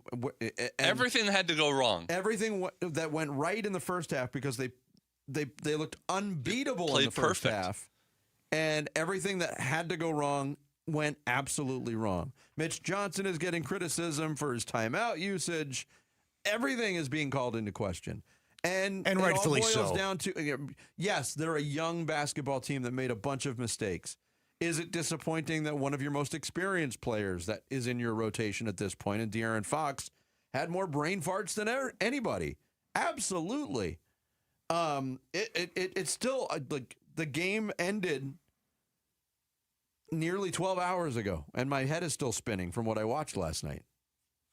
And then they still had an opportunity to win the game with 1.2 seconds left, and they decide to use Wemby as a back screener as opposed to just putting him down there and throwing it as high as you can and letting. I mean, you have the best 1.2 second weapon in the history of basketball. Well, okay. You know what? The play design actually worked, to Mitch Johnson's credit. Yes.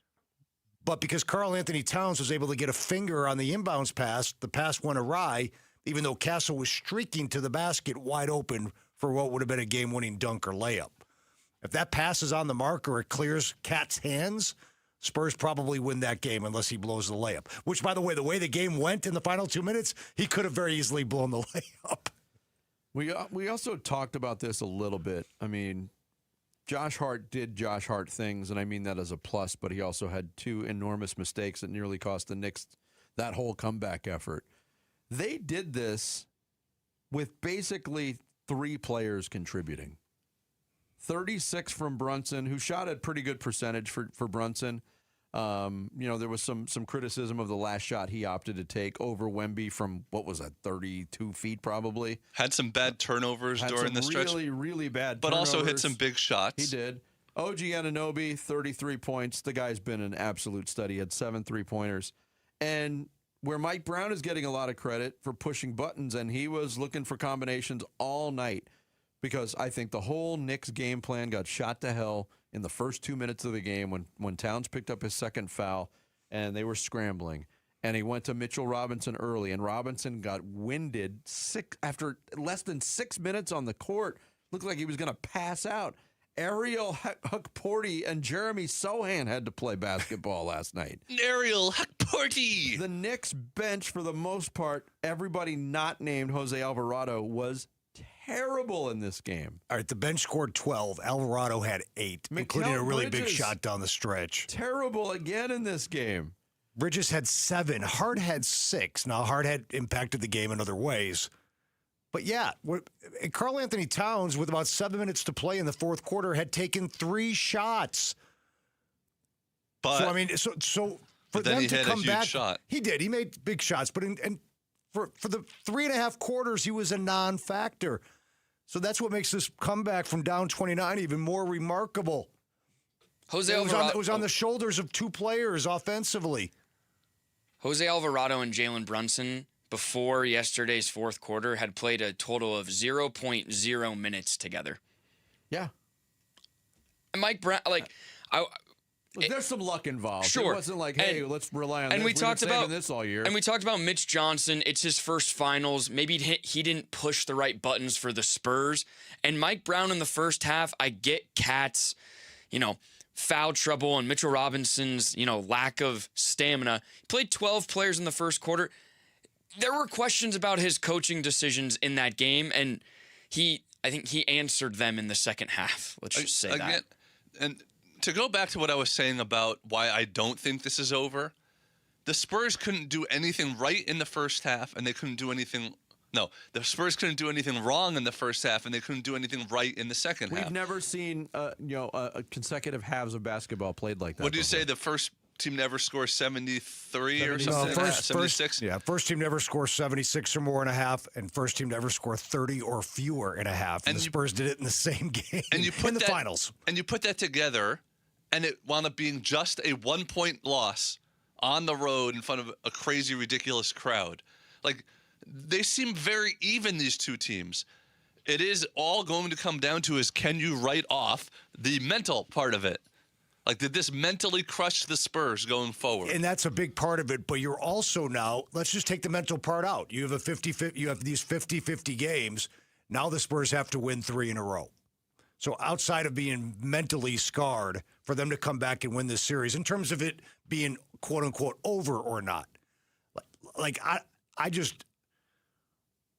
don't think you recover from what happened last night. I don't think so either. I just don't. I don't see that happening. They may win Game 5, but to beat this team now 3 straight, or as Vinny said earlier in the day this morning, it could go very wrong for the Spurs in Game 5. Do you think any Knicks fans want them to lose Game 5? So they can win it in MSG. I was going to bring that point up. Or do you think it's there's so much like a tortured fan base that they're like, just win it. I don't care if we're not here to celebrate. Yeah, I think there's a little bit of greed, but it's one of the thoughts that I had last night was, would it be a crying shame after all of this and that atmosphere that we talked about that got largely diminished in Game 3 of this series, if they're... Your glockenspiel is... Somebody's really trying to get a hold of you. Somebody really is. And I should have that turned off.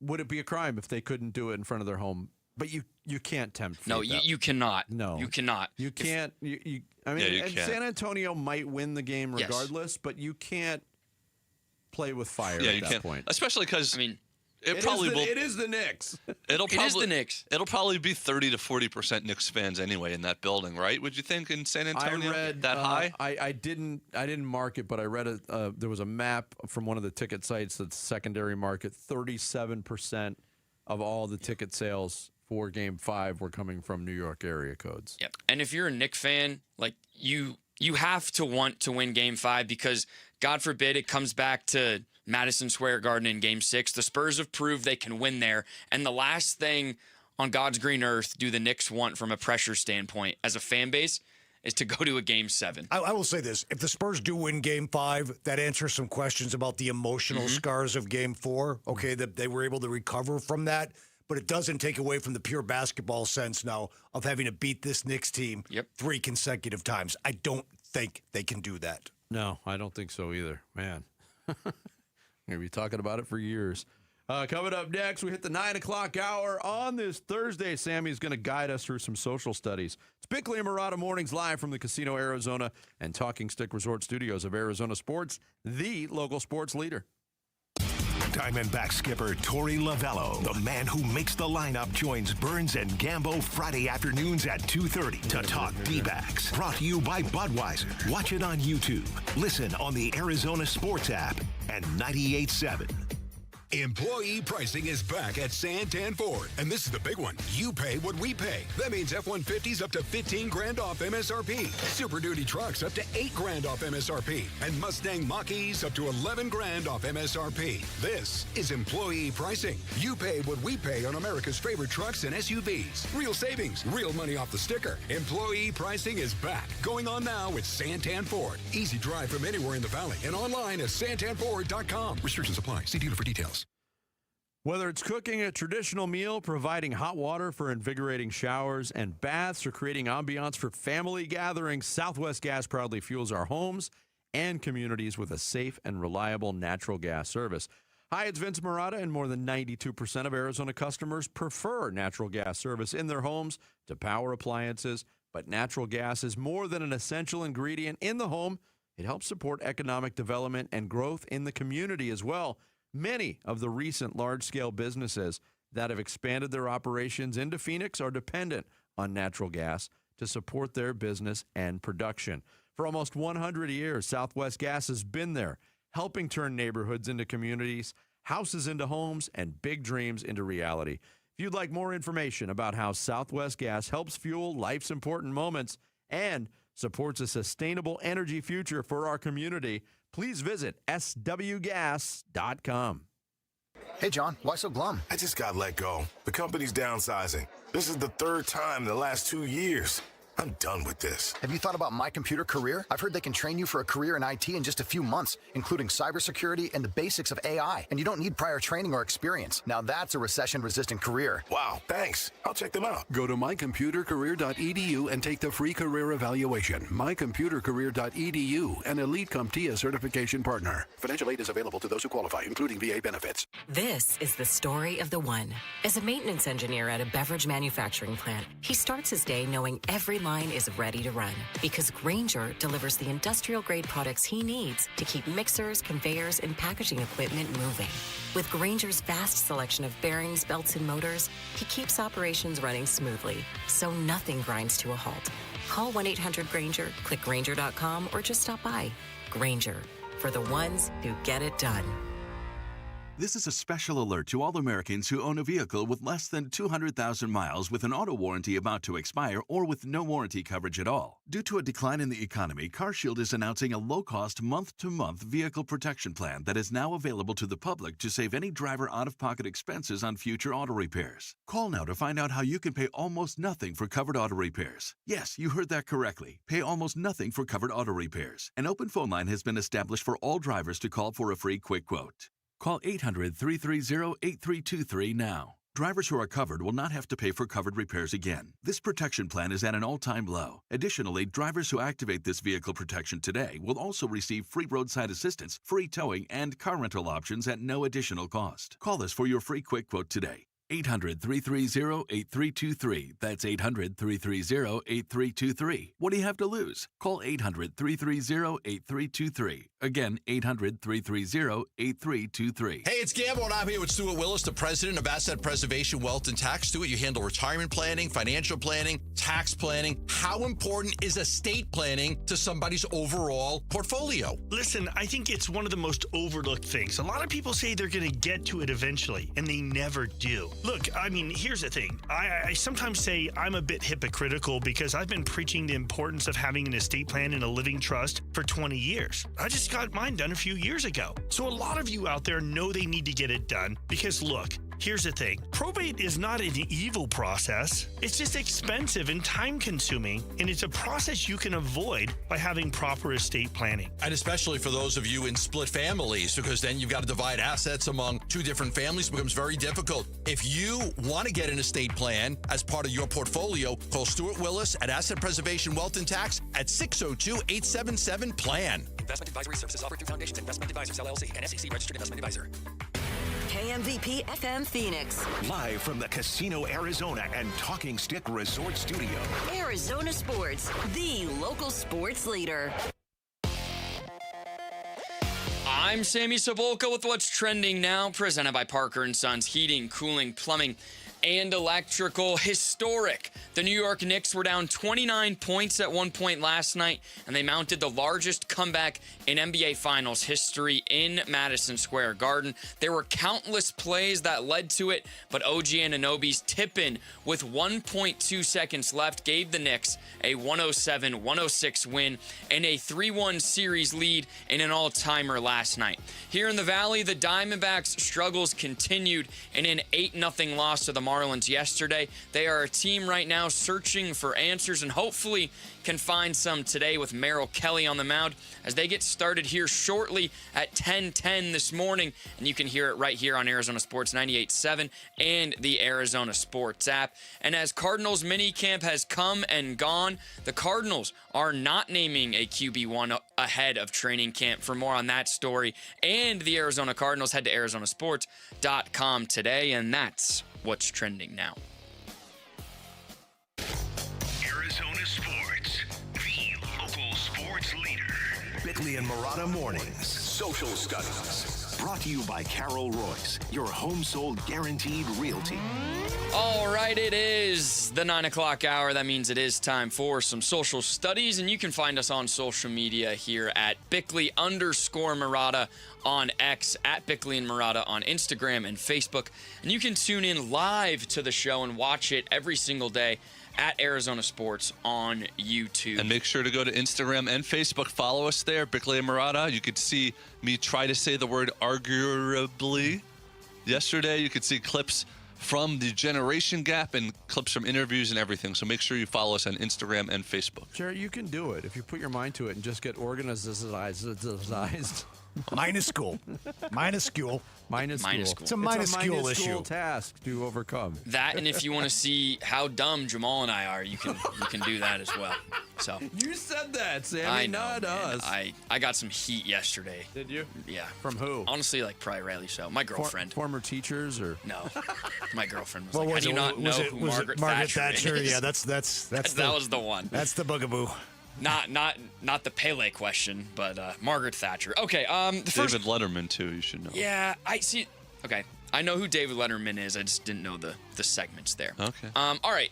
First question on social studies today. We've talked a lot about the Cardinals and their question marks and the Diamondbacks right now and their question marks. But what team do you have more questions and concerns about right now, and why? Is it the Diamondbacks or the Cardinals? More questions about right now? Diamondbacks. They're playing. Mm-hmm.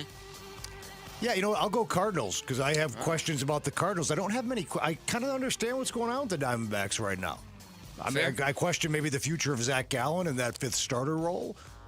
And I question whether or not they're going to be in this wild card playoff race in September. But in terms of actual question marks, when you talk about Brissett and Sweat and the injuries and Mike LaFleur and is he going to get this thing turned around, I'll say the most questions for me, Arizona Cardinals. Right Okay, interesting. 56% of the vote, the Arizona Cardinals, 44% the Arizona Diamondbacks. Darryl Lee's answer, he said, the correct answer is the Diamondbacks. If you have questions about the Cardinals, the answer is they are the Arizona Cardinals. With the Diamondbacks, there are real pressing questions. What do they have against lefties? What do they have to do to wake up the bats? And how long until the food is restocked over with the Arizona Diamondbacks?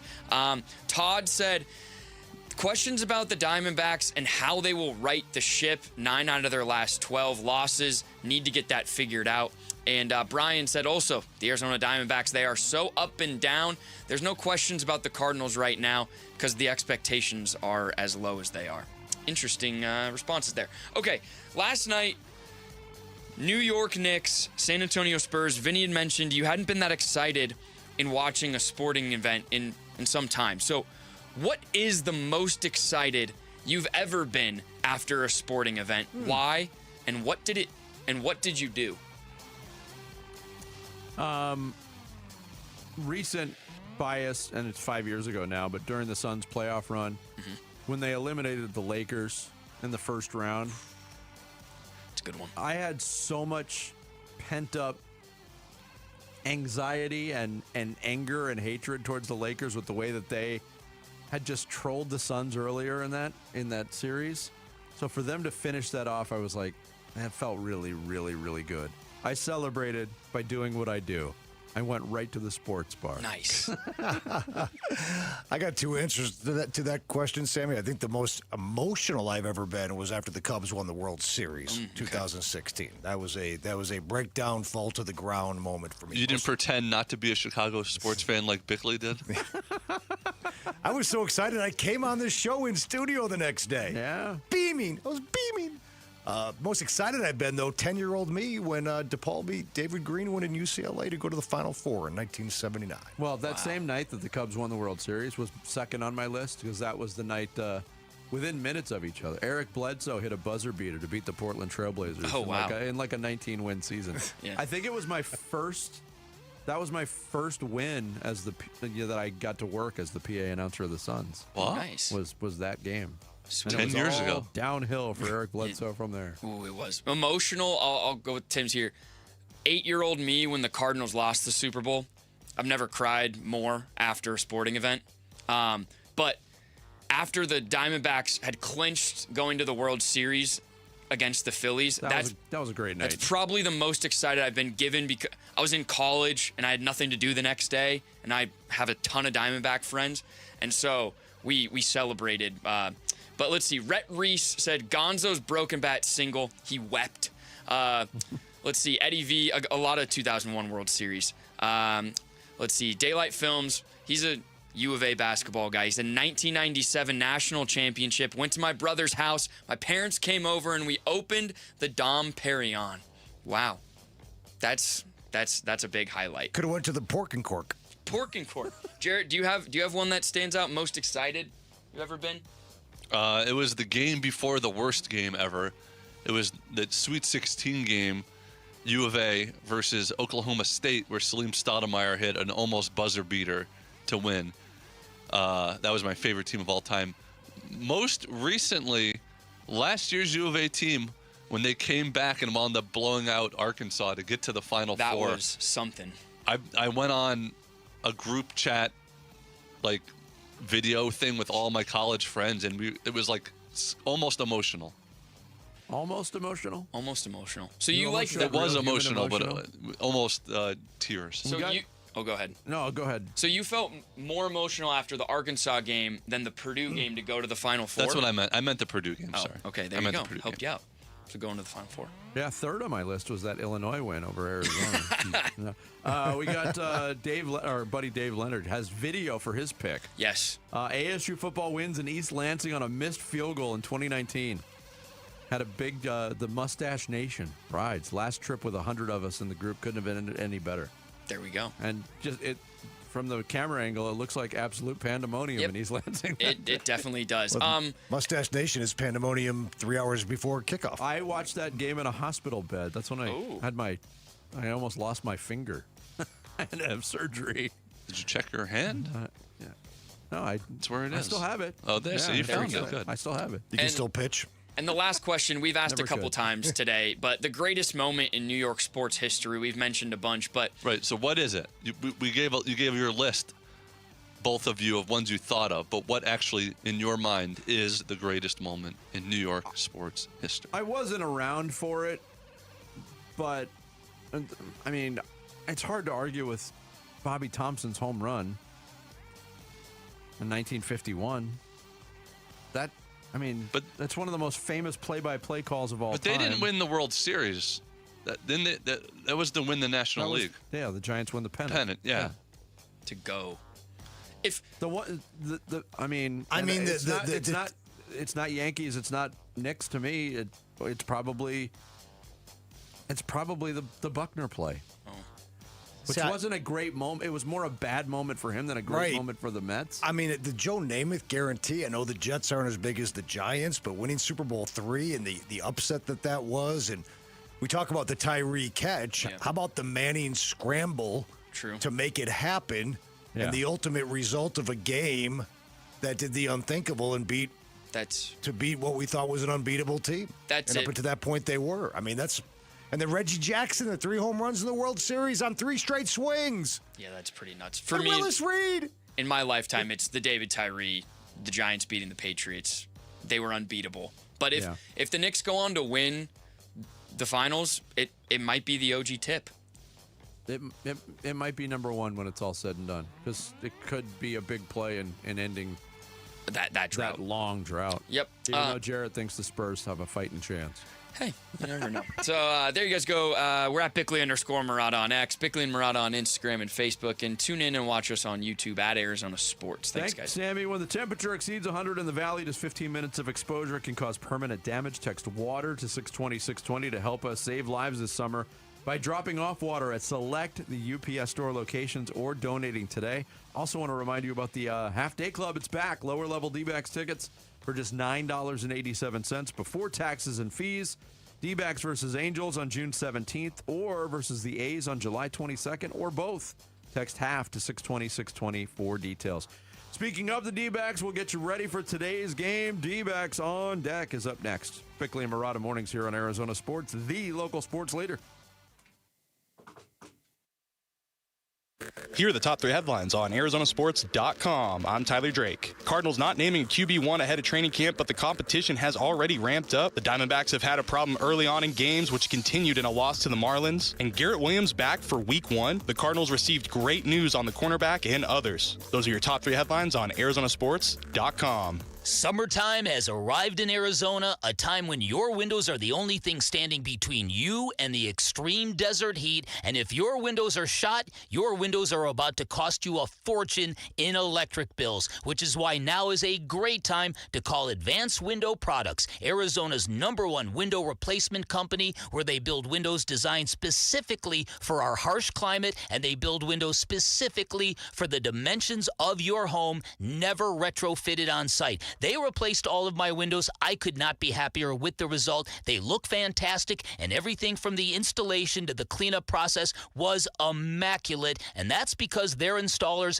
are vetted full-time employees, never random subcontractors. At Advanced Window Products, they'll build your windows, install your windows, then they'll guarantee them for life. That warranty is transferable. If you ever sell your home, their windows will literally pay you back. Here's my buddy Joe to tell you about their great summer special. Thanks, Bickley. For 40 years, Advanced Window Products has been the name people trust for replacement windows. Hi, I'm Joe from Advanced Window Products. For a limited time, we are doing a free labor event. If you call today and mention Bickley, you will get $3,000 off when you buy 10 windows or more. And this week only, we are offering free installation. Call right now, 480-676-3600. At Advanced Window Products, we build every window right here in Tullison. No middlemen markups, no out-of-state delays, just factory direct quality, custom made for your home. Imagine a quieter home and, more importantly, a cooler home. Our high-efficiency vinyl windows are engineered to lower your energy bills and boost your comfort all year long. You must call today to get this offer. Advanced Window Products, built here, installed here, trusted here. Call right now, 480-676-3600 for that $3,000 off and the free labor, or visit advancedwindows.com to schedule your free in-home estimate.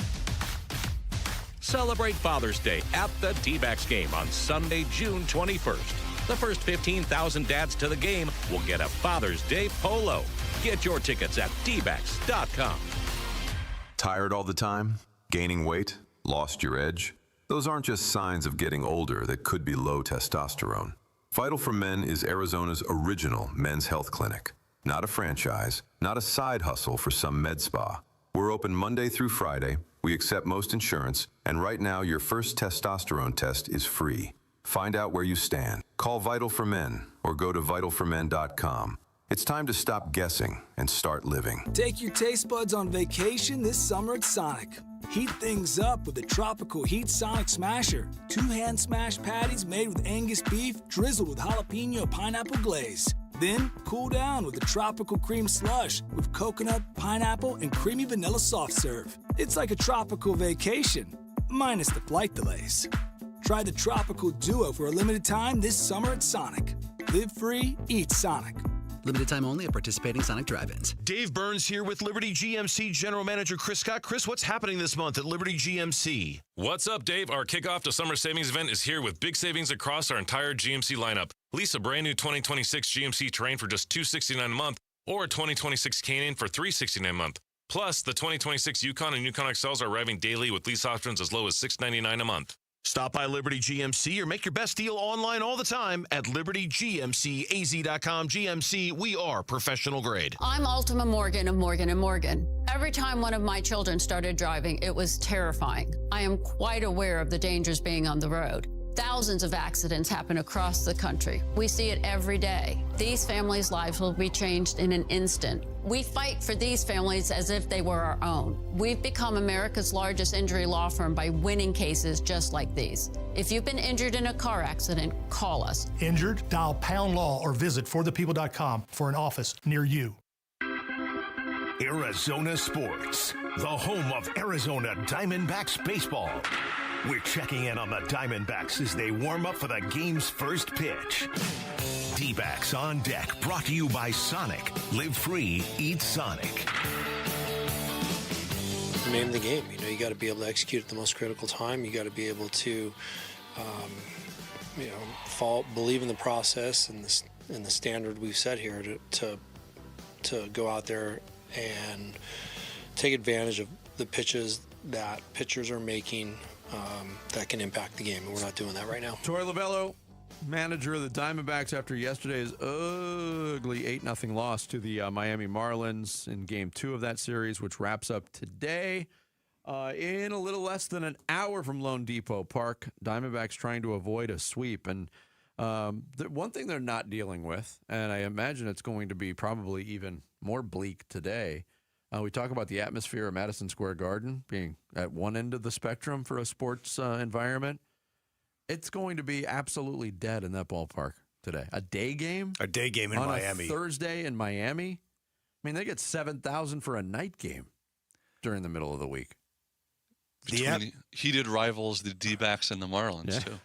I mean, the Marlins are playing good baseball lately, but that's not going to it's not going to move the meter in that particular market. Yeah, they'll start showing up when they get to the World Series again.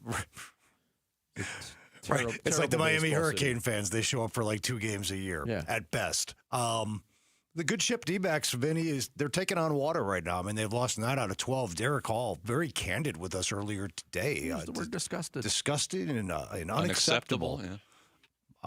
If they get beat today, that'll be back-to-back road sweeps when you bookend the Mariners series with the Marlins series.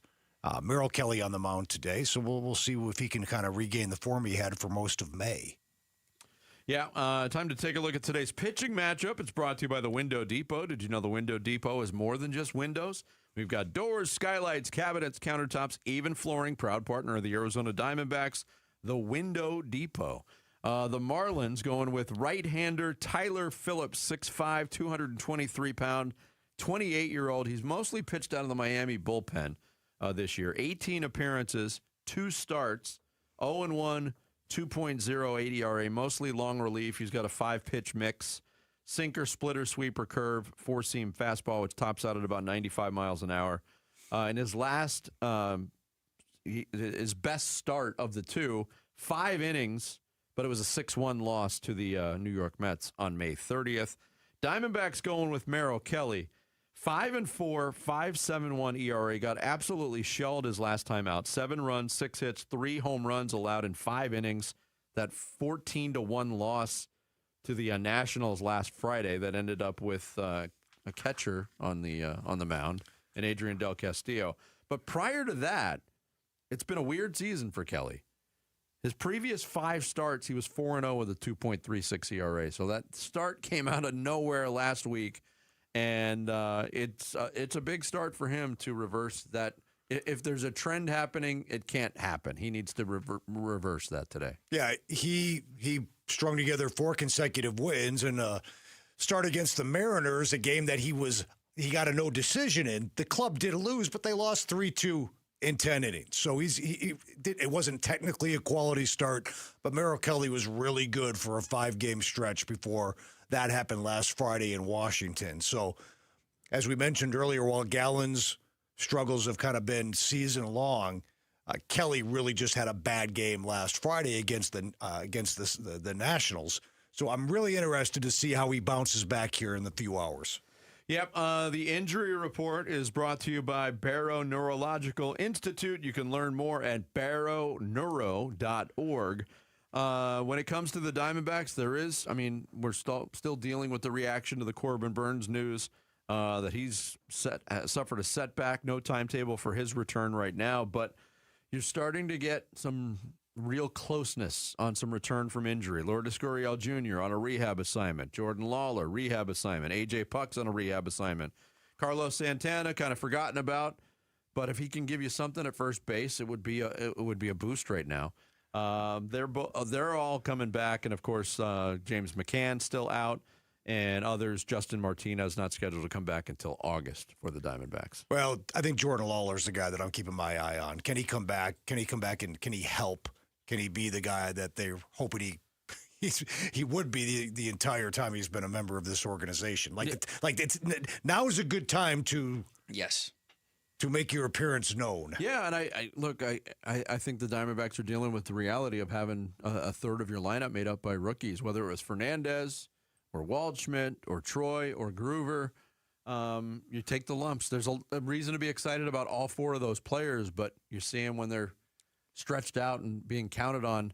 It can be a little rough sometimes. MLB Standings brought to you by Liberty GMC, where the deals are a home run, and nowhere can you buy a new GMC for less. The Diamondbacks enter today's play 34-33. They've slipped back into 3rd place in the National League West, a game behind the Padres. The Dodgers right now with a comfortable lead, 43-25, 7.5 games better than the Padres. Giants, they got a dramatic win yesterday. They're 28-41. Rockies 26-42, 17 games back. But I mentioned it, and we talked about the lumping of teams in the National League especially, but throughout baseball. Right now, there's only 2 teams in Major League Baseball that have winning percentages under 400. And that's the Angels at 391 and the Rockies at 382. So the bad is not that bad this year. And that could complicate trade maneuvering because everybody still kind of considers that they're in it. Real quick, before we get out of here, let's get a look at today's keys to the game. Listen, man, I need you to be the key master. I am the key master. D-backs keys to the game. Arizona Sports, the home of Arizona Diamondbacks baseball. Tim, what do you got for your key to the game today? Oh, Vinny, it's a man called Otto. Otto Lopez continues to be one of the more unsung hitters in all of baseball here in 2026. Major League Baseball leading 342 average. Major League Baseball leading 91 hits. Major League Baseball leading 28 multi-hit games, including one yesterday. Had a couple of knocks, a couple of RBIs. Cut off the head, the body dies. Keep Otto Lopez off the base paths today, and you'll have a good chance to get out of there with a win. I got one. How about scoring first for once? 9 out of 12 games. I mean, during this stretch of baseball, their Diamondbacks are playing from behind a lot. You know, Carroll hit that home run in Game 1, and Gallen gave it right back. But that was few and far between. That was You're not right. par You're right. for the course. Maybe give Merrill Kelly a little bit of a cushion. Score 8 runs in the first inning. That would be a key to it. D-backs baseball is coming up next. D-backs and Marlins from Miami. Thanks to Derek Hall. Thanks to Tyler Drake. Thanks to you for listening. We're back tomorrow morning at 6 here on Arizona Sports, the local sports leader.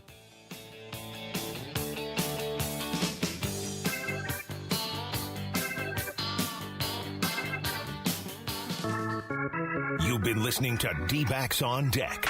Brought to you by Sonic. Live free, eat Sonic. Arizona Sports, the home of Arizona Diamondbacks baseball. Summer's heating up. Good thing Sonic Refreshers now come frozen. Blended icy cold with real fruit and green tea, they're the coolest way to refresh this summer. Try them in 4 delicious frozen flavors: strawberry passion fruit, watermelon peach, mango peach, or berry citrus. You deserve it. Found parking in the shade?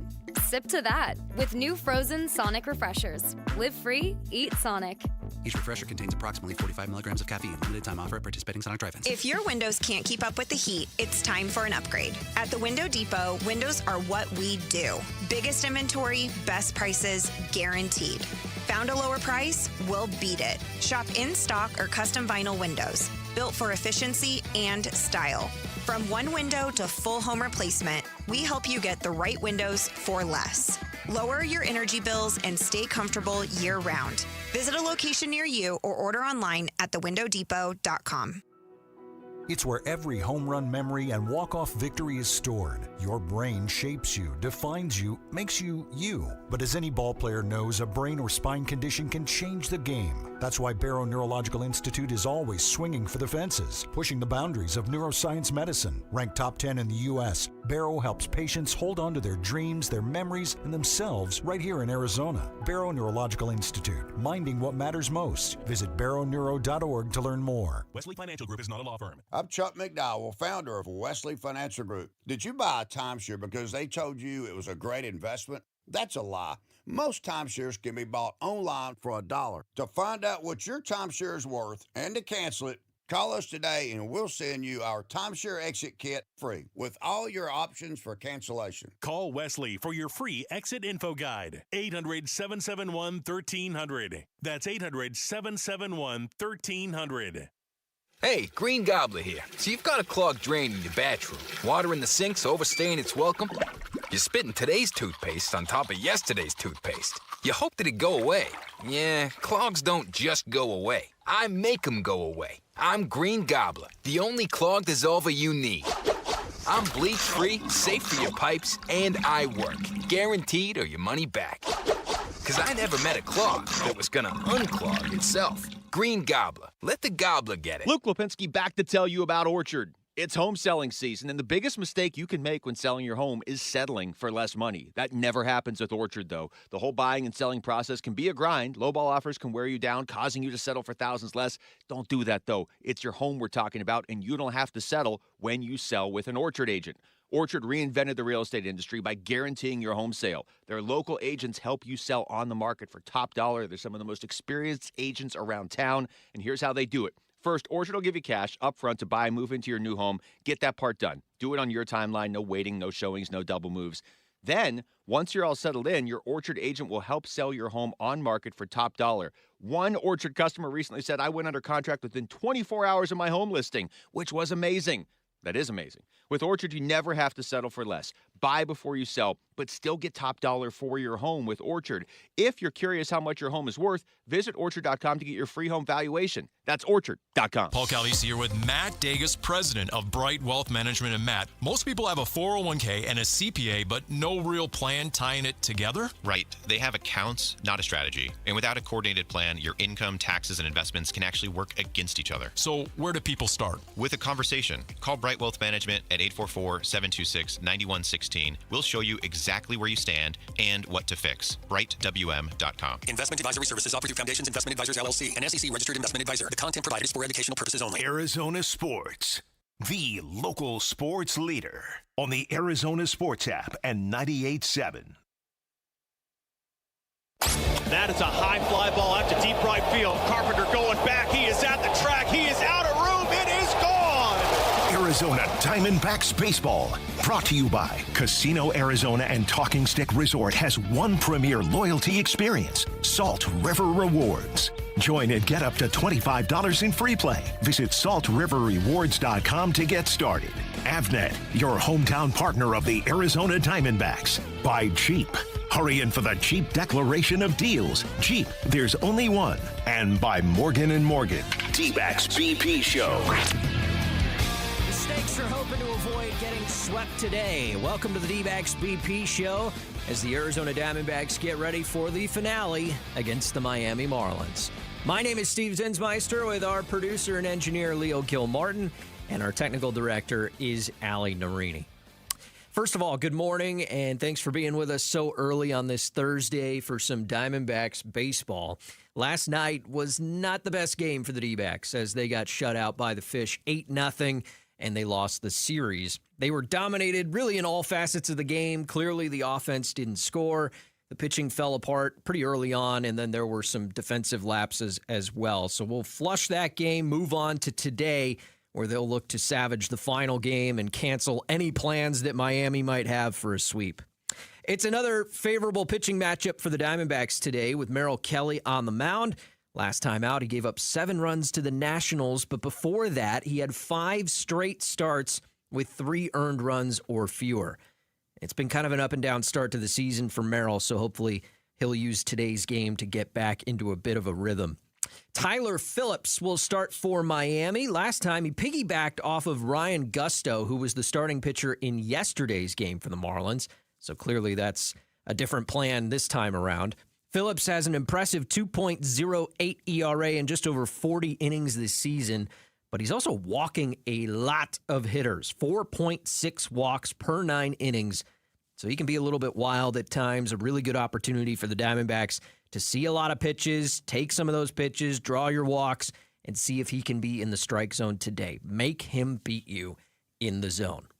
All right, coming up, the D-backs are trying to raise some awareness for the foster care system in the state of Arizona. So up next, we'll learn a little bit more about it and how you can help the kids across our state. That's around the corner on the Morgan & Morgan Diamondbacks Radio Network. Every team needs a closer, someone you trust when the game's on the line. At Morgan & Morgan, we've got a deep bullpen and winning streak because when a case gets tough, you want someone ready to close. Injured? Dial Pound Law or visit forthepeople.com. Morgan & Morgan, America's largest injury law firm and proud partner of the Arizona Diamondbacks. Arizona Lawyer will handle Arizona cases. Prior results do not guarantee a similar outcome.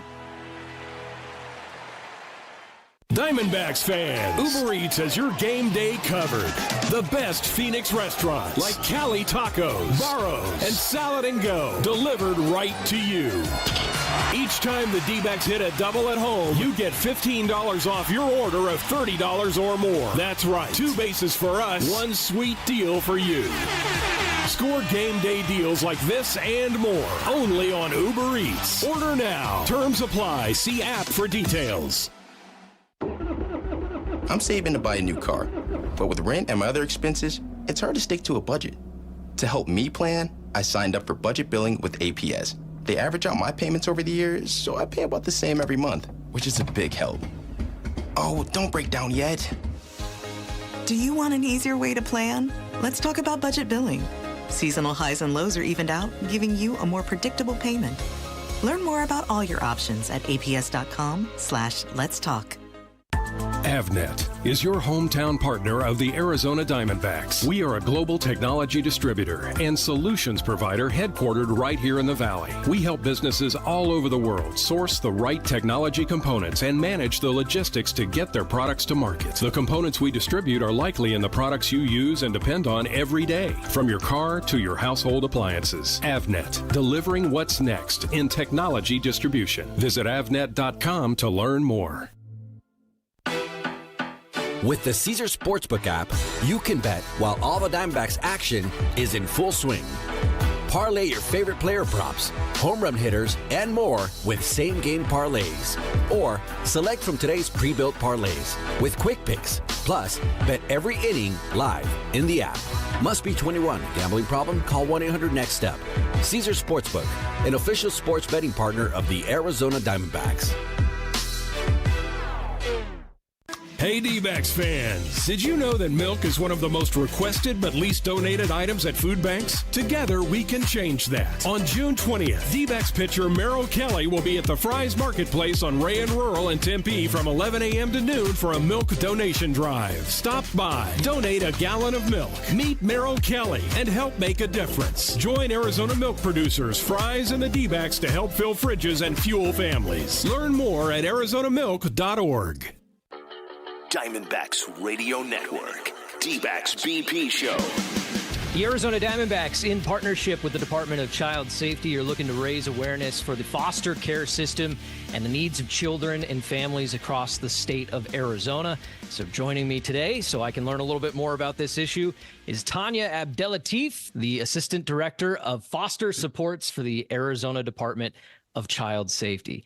Hi, Tanya. Thanks so much for doing this with me. Let's just start by telling me a little bit about DCS, the work that you guys do for kids across the state. Well, the Department of Child Safety, our vision for the state of Arizona that children are free of abuse and neglect, and they are thriving families. So the work that we do really is a collaboration and partnership with caregivers, families, community partners, stakeholders to ensure best outcomes for children.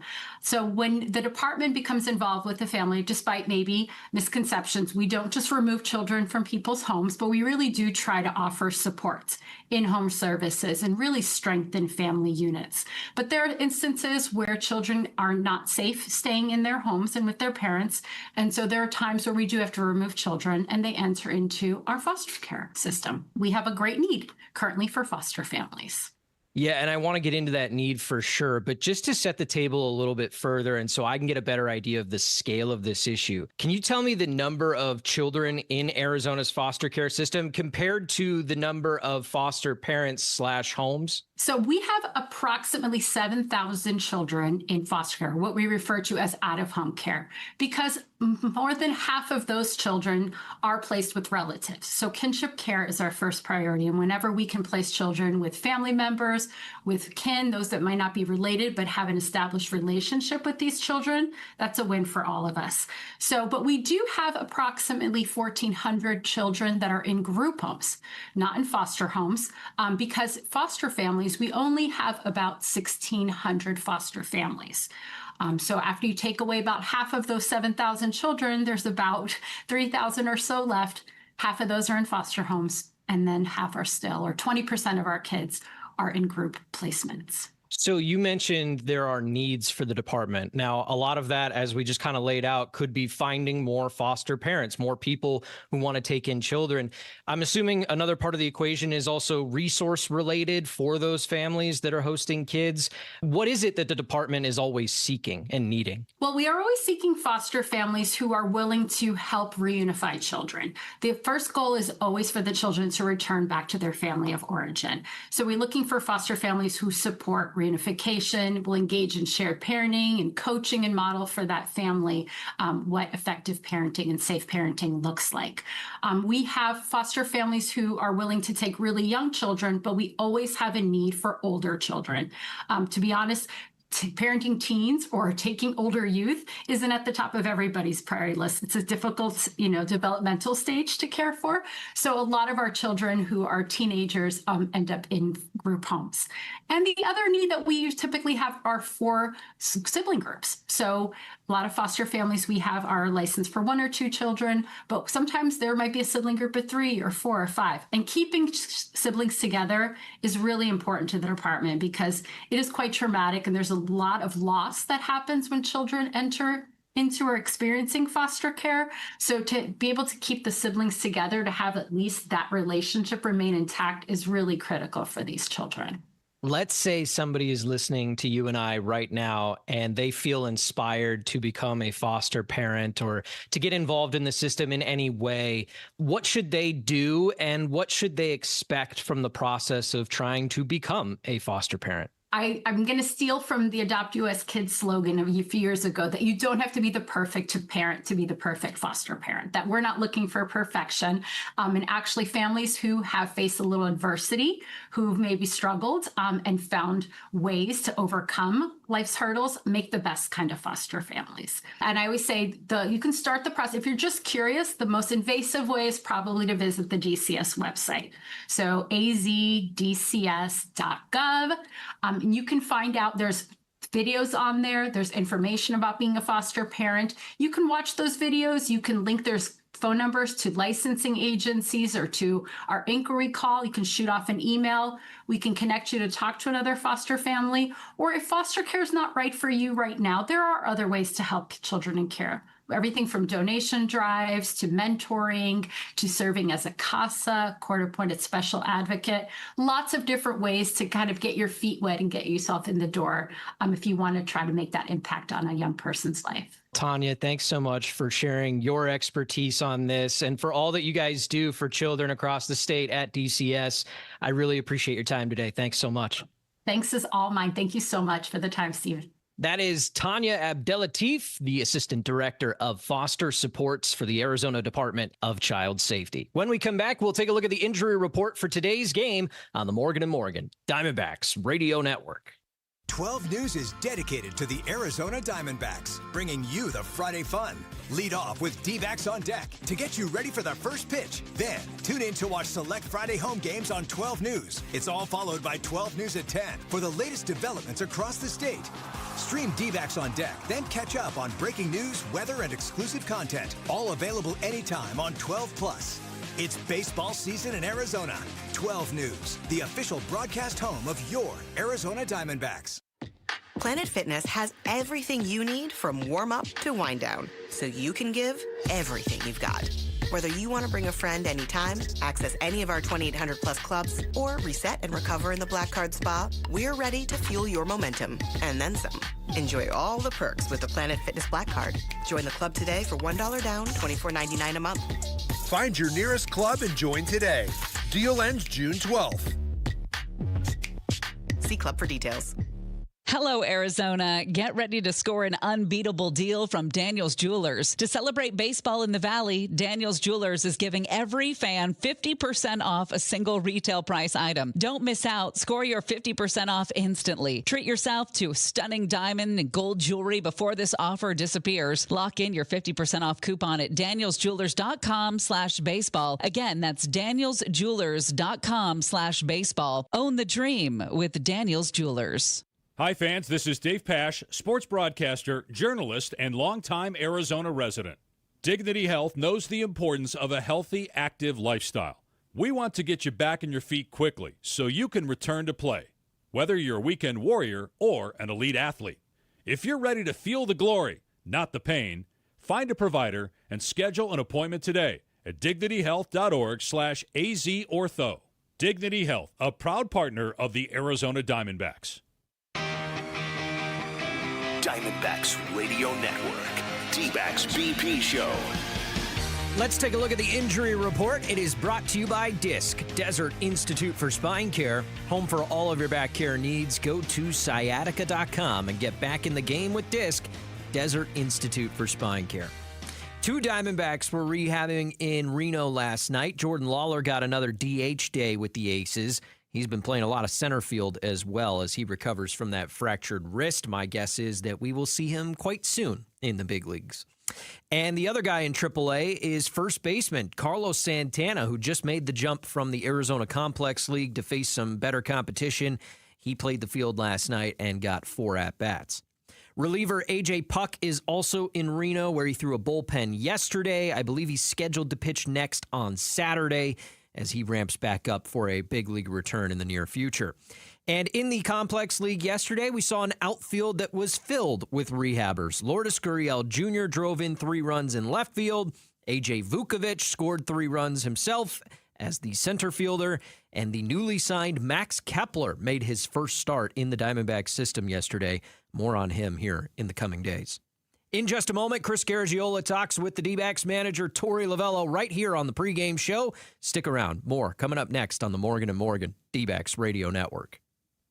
When I had a back issue, I put my trust into the board's certified fellowship-trained spine surgeons at DISC, Desert Institute for Spine Care. Hi, Greg Schulte. DISC surgeons choose the most minimally invasive spine procedure necessary for your condition to help restore your lifestyle. If you're feeling pain radiating down your leg or your arm, do what I did. Contact DISC. Visit sciatica.com or text SPINE to 620-620. Message and data rates may apply. Relax and let Fry's Pickup handle your grocery shopping this week. We start with only the freshest items, then choose your favorites, carefully pack everything up, and load it right into your trunk so you can feel confident it's what you ordered. Fresh groceries your way with Fry's Pickup and Delivery. And right now, you can save $20 on your first pickup or delivery order. Fry's, fresh for everyone.